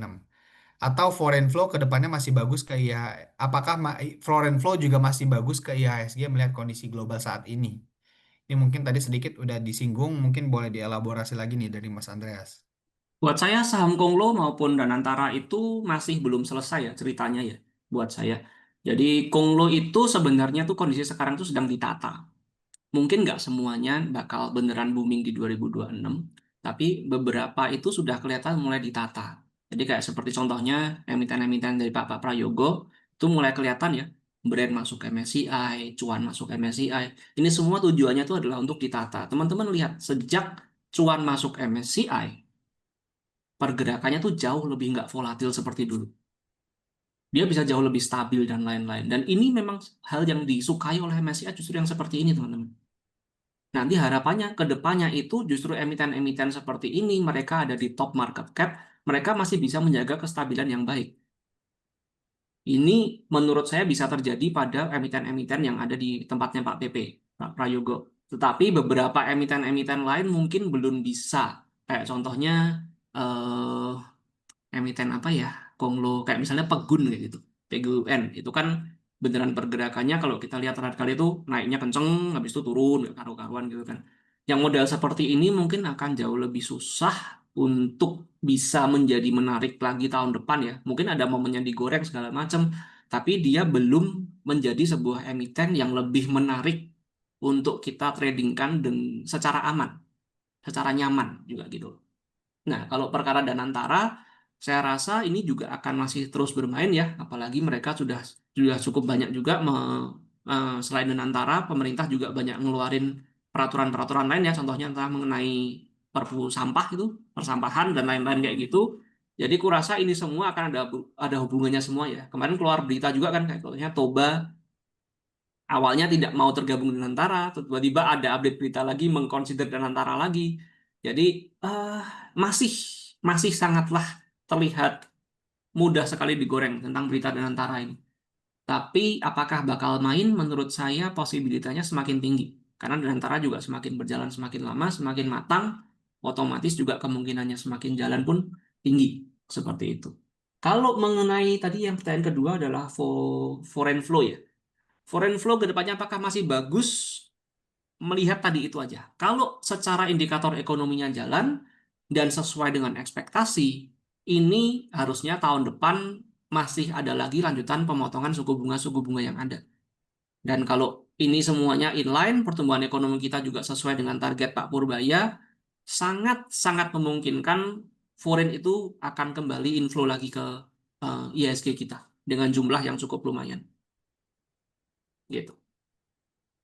Oke. Sip, semoga terjawab ya. Kita masih ada waktu 30 menit lagi, Bapak Ibu. Jadi cukup panjang untuk menjawab beberapa pertanyaan yang masih ada di sini. Kalaupun ada yang masih mau bertanya lagi, silakan ditulis aja. Kita nanti bakal pilah-pilah pertanyaan yang mungkin bisa kita jawab.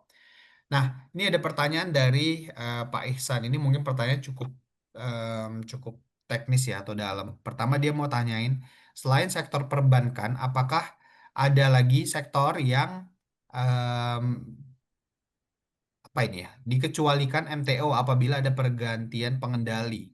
Ini mungkin maksudnya, Oh, case-nya Nobu tadi nih, Badi. iya benar, Hmm. Setahu saya itu semua tergantung dari kepentingannya dari OJK juga. Jadi kalau kasusnya Nobu tadi itu, specifically dia memang bilang nggak perlu MTO bukan karena ini perbankan, tapi karena sedang dalam kondisi di mana Nobu itu didorong untuk menyelesaikan minimum modal inti 3T. ya Tapi kalau misalnya diakuisi dalam kondisi modal inti aman, semuanya baik-baik aja, walaupun dia perbankan, menurut saya tetap ada MTO sih. betul. Seperti itu. Ya, setahu saya memang nggak ada sektor yang spesifik sih. Ini tergantung Mm-mm. pengendali dan situasi biasanya memang keputusan. Benar. Nah, ini tapi ada pertanyaan tambahan nih. Oke. Mas Andreas dari Pak Ihsan ini kayak holdernya Nobu nih. Dia nanya, apa katalis positif yang paling mungkin terjadi sehingga nantinya saham Nobu bisa kembali mendekati harga akuisisi Hanwha di 1.100. Mungkin nggak sih ada katalis positif Mas Andreas untuk itu? Kalau spesifik dari Nobunya sendiri pun sebenarnya saya juga nggak tahu ya. Mungkin bakal ada corporate action atau apa seperti itu. Tapi in generalnya saya ngelihatnya ya emiten perbankan ke depannya akan jadi menarik lagi. Dan karena Nobu itu termasuk salah satu perbankan, saya melihatnya, oh ini juga menarik, gitu kan. Sebenarnya beberapa bank-bank kecil kita itu banyak yang cakep tuh, gitu kan. Termasuk salah satunya Nobu ini. Tapi kalau ditanya katalis positif yang paling mungkin untuk kenaikan peringkat KBMI, sementara belum kan dia masih ada di peringkat kedua kalau nggak salah, karena modal intinya sekarang Nobu itu di sekitaran 4T. Jadi masih jauh untuk masuk ke yang kategori 3. Dan untuk sinergi bisnis, kinerja laba melesat, secara laporan keuangan saya melihat Nobu juga termasuk salah satu yang cukup bagus sebenarnya. Sementara ini kelihatan ya tahun 2025 itu kenaikannya konsisten sekali dibandingkan 2024. Tetapi ini belum terefleksikan sama sekali pada harganya Nobu sekarang. Jadi ya secara nggak langsung menunggu waktu ya. Karena kalau secara statistik, fundamentalnya segala macam itu memang sudah momentum ini sudah sangat-sangatlah undervalue gitu. Oke. Semoga menjawab. Mungkin kalau buat ada diskusi lebih lanjut dan Mas Andreas punya waktu lebih dalam untuk menyelami, join external community, komen di sana, kita bahas lebih lanjut. Gitu ya Mas Andreas ya. Oh iya dong. Itu Om Iksan itu sudah join itu. Oh gitu ya, ya, ya, ya. Mungkin kita bisa lanjutkan di grup untuk pembahasannya. Nah, em, ini ada pertanyaan lagi terkait IHSG nih. Kata Mm-mm. statementnya Pak Kemenq kan IHSG 9.000 di tahun ini. Which is very possible. Cuman ini yang jadi pertanyaan adalah apakah impact ke plan strategi dan teknikal jual beli saham sampai Desember nanti? Gimana Mm-mm. nih?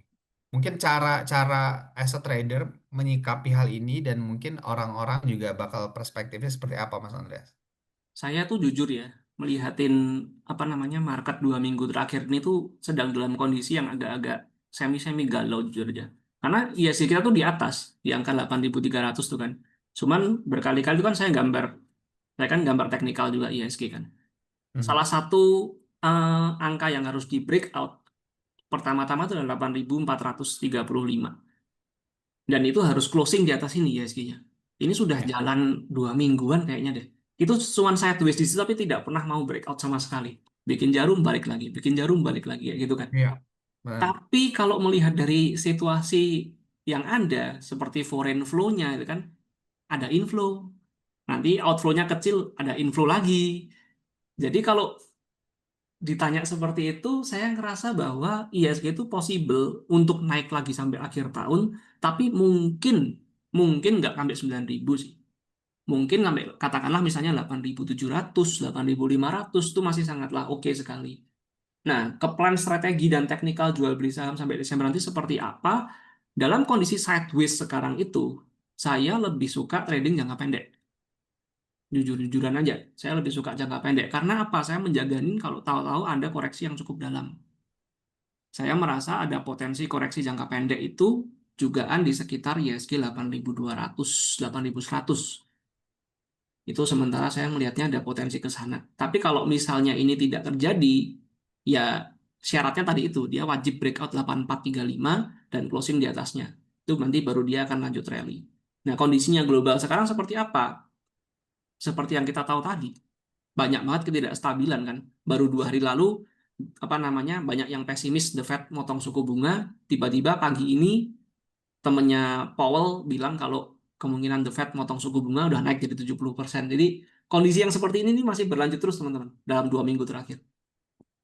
Jadi apa namanya disesuaikan ya. Kalau buat saya sementara saya lebih suka trading pendek dulu, memang karena untuk menjaga-jaga seandainya keluar berita-berita yang tidak mengenakan untuk kita. Begitu. Tapi overallnya masih merasa market kita positif sekali. Oke, semoga menjawab. Nah, ini mungkin sebenarnya dia ada pertanyaan terkait XCOM sedikit, mungkin menjelaskan lagi XCOM buat Mm-mm. teman-teman semua.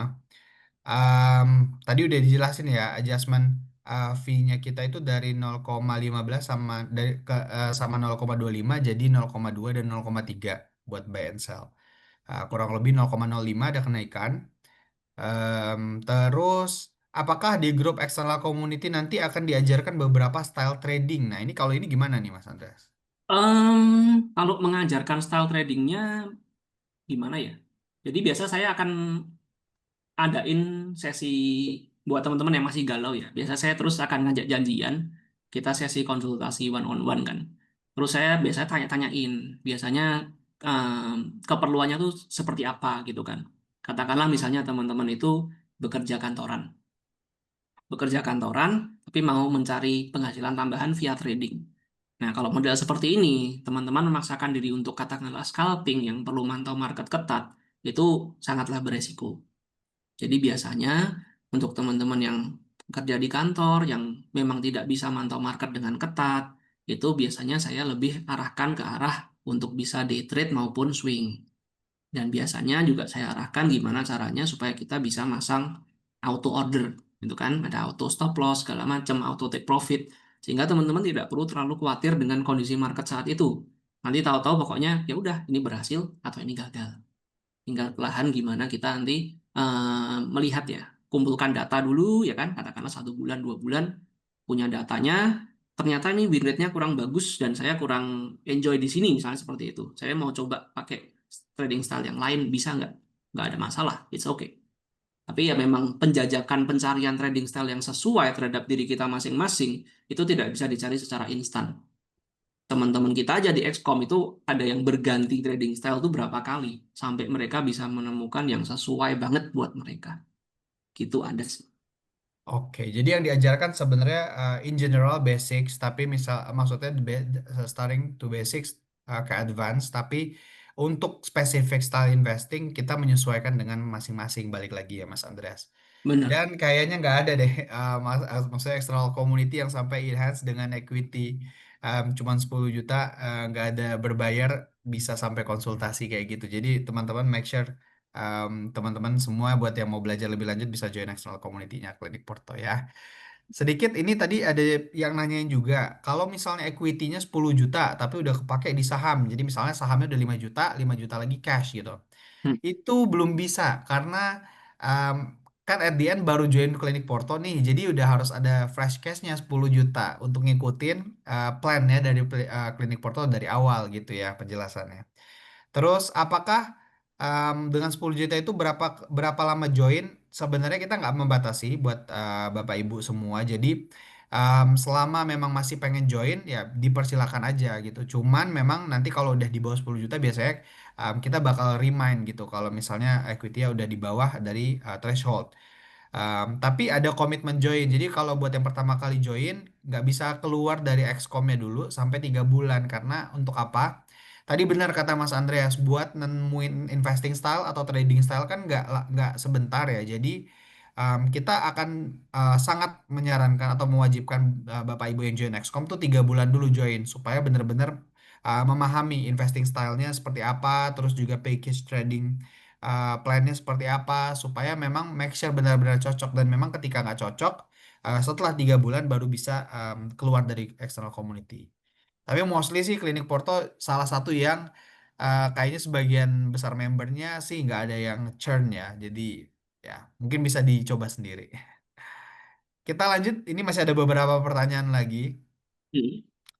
Oh, ini mungkin ada satu pertanyaan sedikit tentang Stockbit nih. Aku bantu jawab ya Mas Andreas. Dia nanya gimana caranya mengubah akun Stockbit dari syariah ke non syariah. Untuk saat ini bisa coba kontak ke support aja. Setahu saya bisa dengan cara request ke support, tapi memang ada minimum, ada termsnya lah gitu. Kalau saya tidak salah ya, mungkin bisa langsung di chat live support untuk itu. Nah, tadi ada pertanyaan tentang crash nih. Ini mungkin cukup banyak nih, Mas Andreas, yang bilang kalau misalnya di tahun depan tuh kemungkinan bakal ada market crash karena mungkin ngelihat dari gold yang udah naik all time high berkali-kali.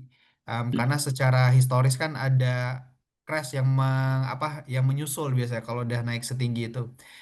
Pandangan Mas Andreas gimana dan possibility dari crash itu sendiri berapa besar sih Mas di masa akan mendatang?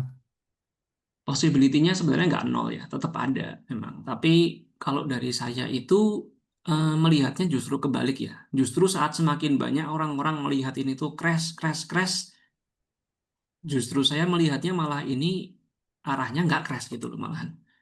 Karena kalau memang kalau memang secara narasi itu diarahkan kepada crash, lah kenapa kondisinya sekarang masih sangatlah bullish dalam kondisi yang sekarang ini gitu loh. Dan kita melihatnya juga kan secara ekonomi globalnya aja juga kelihatan stabil sekali. Semuanya masih kejaga dengan baik. Dan sekarang juga mau ada pergantian itu kan, apa namanya, kepala The Fed Ya. jadi orangnya Trump, itu kan kemungkinan akan terjadi tahun depan pertengahan kan. Nah sekarang kalau misalnya orangnya The Fed diganti oleh orangnya Trump sendiri seperti itu secara nggak langsung, itu sangatlah mudah bagi mereka untuk mengatur berbagai macam arah ekonomi yang akan depan juga gitu loh. Dan saya sih ngelihatnya walaupun memang iya gold itu sudah naik tinggi sekali, sekarang dalam fase koreksi, menurut saya ini belum selesai juga. Gold itu masih akan naik mungkin satu kali lagi mungkin membentuk higher high, baru setelah itu akan ada koreksi. Ini menurut saya sih seperti itu ya. Saya lihat hype-nya gold itu belum selesai. Jadi possibility-nya tuh tetap ada, Tetap cuman ada. untuk mid to short term period, kayak Mas Hmm. Andreas masih cukup bullish sama kondisi ekonomi ya Mas Andreas ya. Benar. Dan kalau memang nanti terjadi crash beneran pun, maksudnya kita pun juga sudah siap ya, maksudnya posisinya ya. Ya, Bukan terus kita berdiam diri, cuman takut-takutan, enggak sih. Gitu. ya. Stay invest ya Mas Andreas. Mm-mm. Mm-mm. Oke, next questions. Ini ada pertanyaan cukup menarik. Karena sudah mau mendekati akhir tahun, ekonomi juga terlihat cukup bullish. Em, akankah ada window dressing di akhir tahun ini, Mas Andreas? Karena kayak mungkin tahun lalu tuh nggak begitu berasa ya. Yang Ya, tahun lalu tuh yang naik cukup signifikan tuh Pak PP setahu saya. Makanya ada ya, Santa betul. Santa Rally dari Pak PP lah. Nah ini mungkin Ya, buat tahun ini gimana nih Mas Andreas? Apakah akan ada window dressing atau enggak? harusnya sudah mulai ada ya. Ini kan 2 tahun lalu dua tahun nggak ada nih. 2 tahun nggak ada Hmm. Windows Dressing. Tahun ini ekspektasi saya harusnya ada lagi sih. Karena gimana-gimana juga manajer investasi mereka kalau nggak pernah mengadakan Windows Dressing lagi kayak gitu ya semakin jelek namanya mereka gitu kan. Apalagi reksadana saham itu so far performanya masih jelek banget ya kalau kita melihat dibandingkan dengan eh, kondisi market-market yang didominasi oleh para konglo. Jadinya saya sih merasa dengan banyaknya inflow asing yang sudah masuk dalam beberapa waktu terakhir ini cukup make sense untuk mendorong adanya Windows dressing towards the end of the year sih. Gitu. Oke, siap. Nah, kita lanjut ke pertanyaan berikutnya. Ini mungkin masih seputar apa namanya? Seputar investing style. Ini kayak banyak nih yang nanya Mm-mm. soal investing style. Ada dua di barusan. Mm. Kalau misalnya modal pas-pasan lebih prefer investasi jangka panjang atau trading, terutama di kondisi IHSG sekarang. Ini sekalian ada yang pertanyaan, kalau baru mau ikut trading, harusnya mau belajar mulainya dari mana? Seorang business owner. Nah ini mungkin bisa langsung dijelasin aja nih dari Mas Andreas. Oke, kalau tadi yang pertanyaan ya pertama adalah modal pas-pasan, lebih prefer investasi jangka panjang atau trading kondisi ISG sekarang. Menurut saya modal itu tidak menjadi penentu ya, teman-teman. Karena modal itu adalah kemampuan kita sebagai individu masing-masing kan. Tapi yang kita mau lihat adalah sebagai seberapa banyak pertumbuhan porto kita dalam waktu yang sama. Kayak contohnya seperti ini maksudnya. Ini pernah saya share juga ke beberapa teman gitu kan. Kalau teman-teman itu orang yang bukan full time trader, teman-teman itu adalah bekerja segala macam. Tujuannya teman-teman untuk investasi di saham segala macam itu hanyalah untuk mengalahkan instrumen investasi yang lain. Katakanlah misalnya, teman-teman tahu obligasi itu menghasilkan 8% 7% setahun, ya kan? Kalau kita di saham itu bisa menghasilkan, katakanlah nih, 12 sampai 15% setahun dari equity awal kita, itu sebenarnya sudah kenaikan yang baik, berapapun modalnya teman-teman. Secara teori itu menurut saya itu seperti itu. Karena kita melihat investasi itu adalah suatu hal untuk jangka panjang. Beda halnya dengan full time trader ya. Tapi kita ngomongnya di sini adalah non full time trader. Kalau yang bukan full time trader, goalnya teman-teman adalah pertumbuhan persentase di mana sudah bisa mengalahkan instrumen investasi lain. Makanya saya selalu ingatkan, jangan pernah melihat saham itu sebagai jalan pintas cari uang.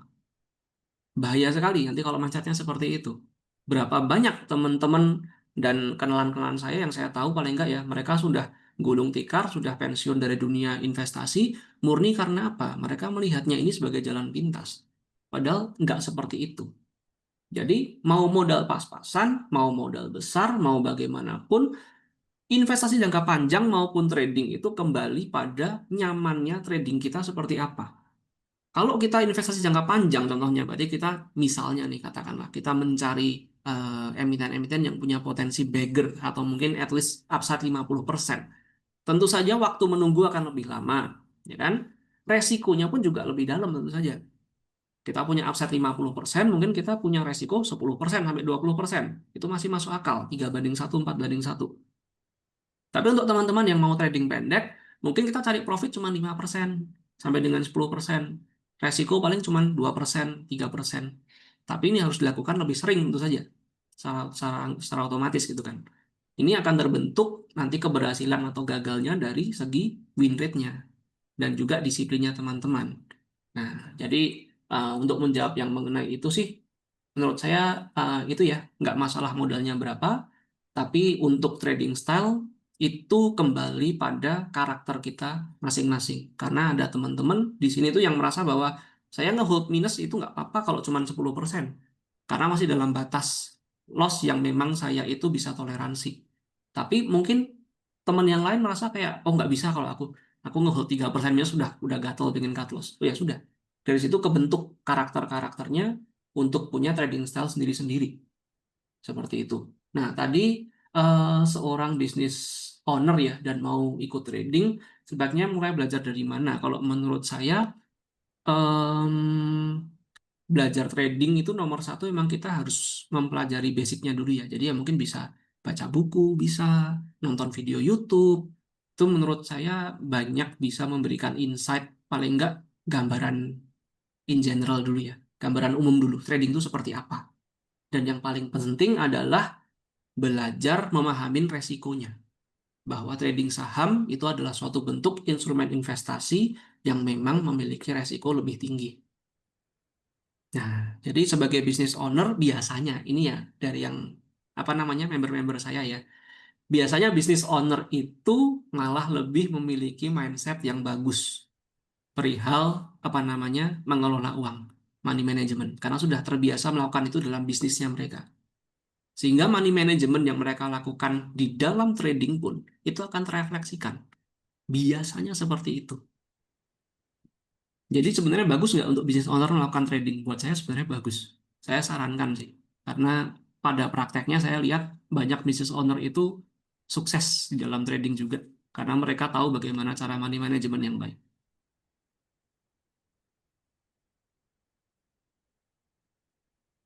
Gitu mungkin menjawabkah?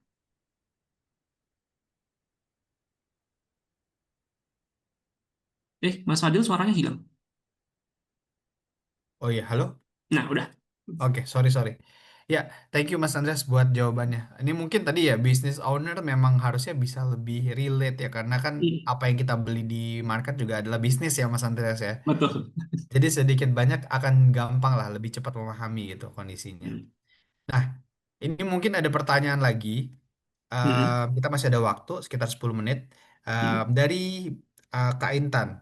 Menurut Pak Andreas, karena kan belakangan banyak banget emiten-emiten yang bagus, emiten besar, tapi mengalami perlambatan dalam growth labanya. Apakah ini yang membuat masyarakat atau market itu berpindah dari sektor lain yang pertumbuhan labanya tinggi, tapi valuasinya tuh mahal gitu. Jadi justifikasi gitu Mas Andreas, kayak yang emiten gede mungkin value-nya oke, tapi growth labanya udah nggak menarik. Ada yang emiten labanya growth-nya gila-gilaan, tapi harganya premium. Nah, better milih. Makanya belakangan market kan banyak yang milih yang nomor dua gitu. Menurut Mas Andreas gimana? Hmm.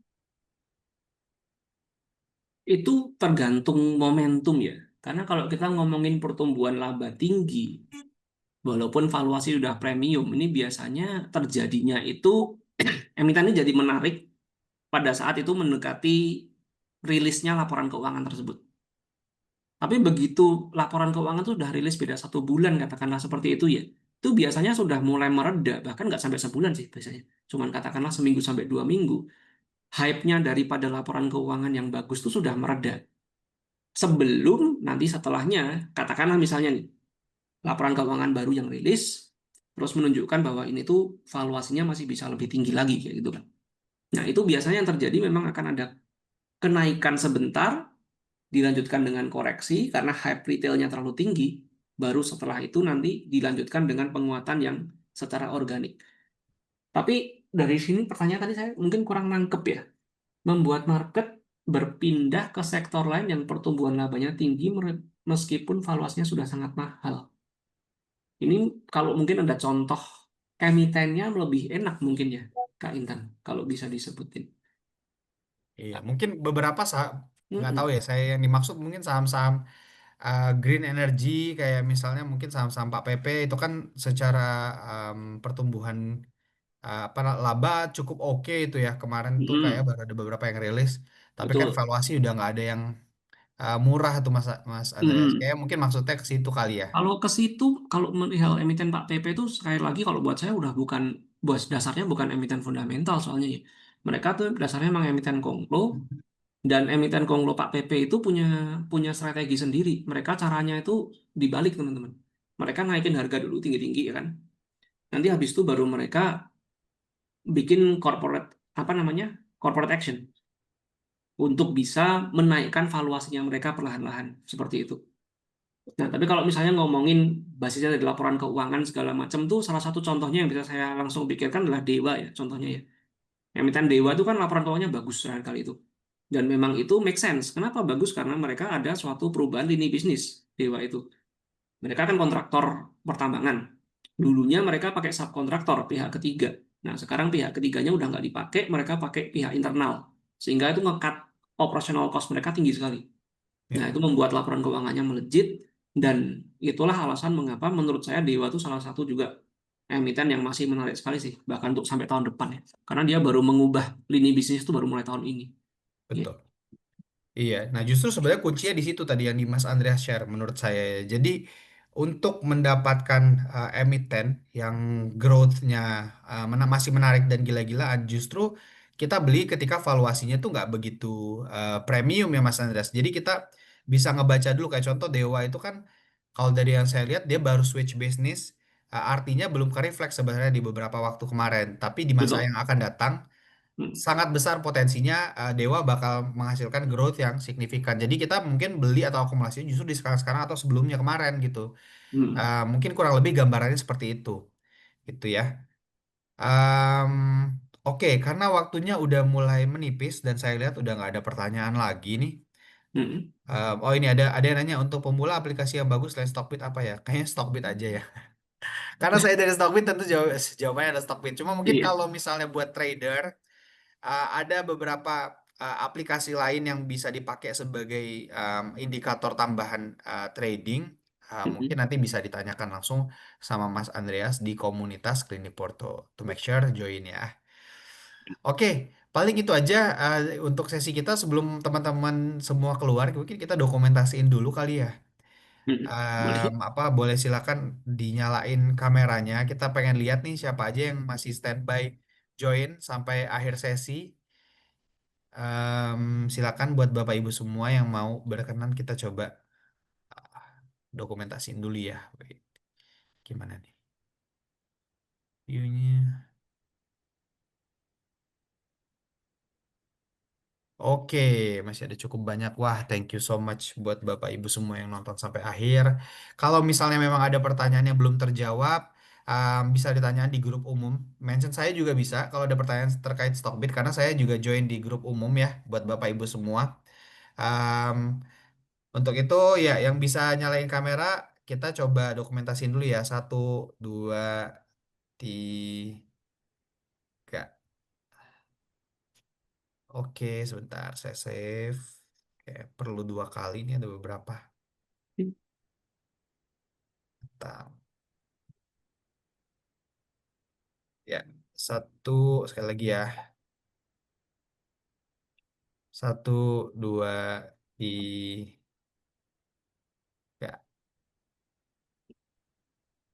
Oke. Sip, thank you so much buat Bapak Ibu semua yang udah join. Mungkin dari Mas Andreas ada closing statement nih, Mas Andreas. eh ya, terima kasih buat Mas Fadil terutama ya, dan juga tim-timnya Stockbit atas supportnya supaya webinar ini bisa berjalan dengan lancar. Dan juga terima kasih buat teman-teman sekalian ya sudah bergabung di sini, luar biasa tadi sampai 90-an ya tadi saya lihat ya. Ya, Yes. beneran pada antusias. Ini Sabtu pagi berarti kayaknya waktu yang tepat emang nih. Di luar itu mungkin tetap semangat ya menghadapi market yang seperti ini. Saya rasa kita masih bisa optimis untuk menyongsong tahun depan juga. Semoga kita semua bisa terus bertambah disiplin, menambah ilmu juga, dan syukur-syukur bisa bertumbuh equity-nya di dalam dunia pasar saham.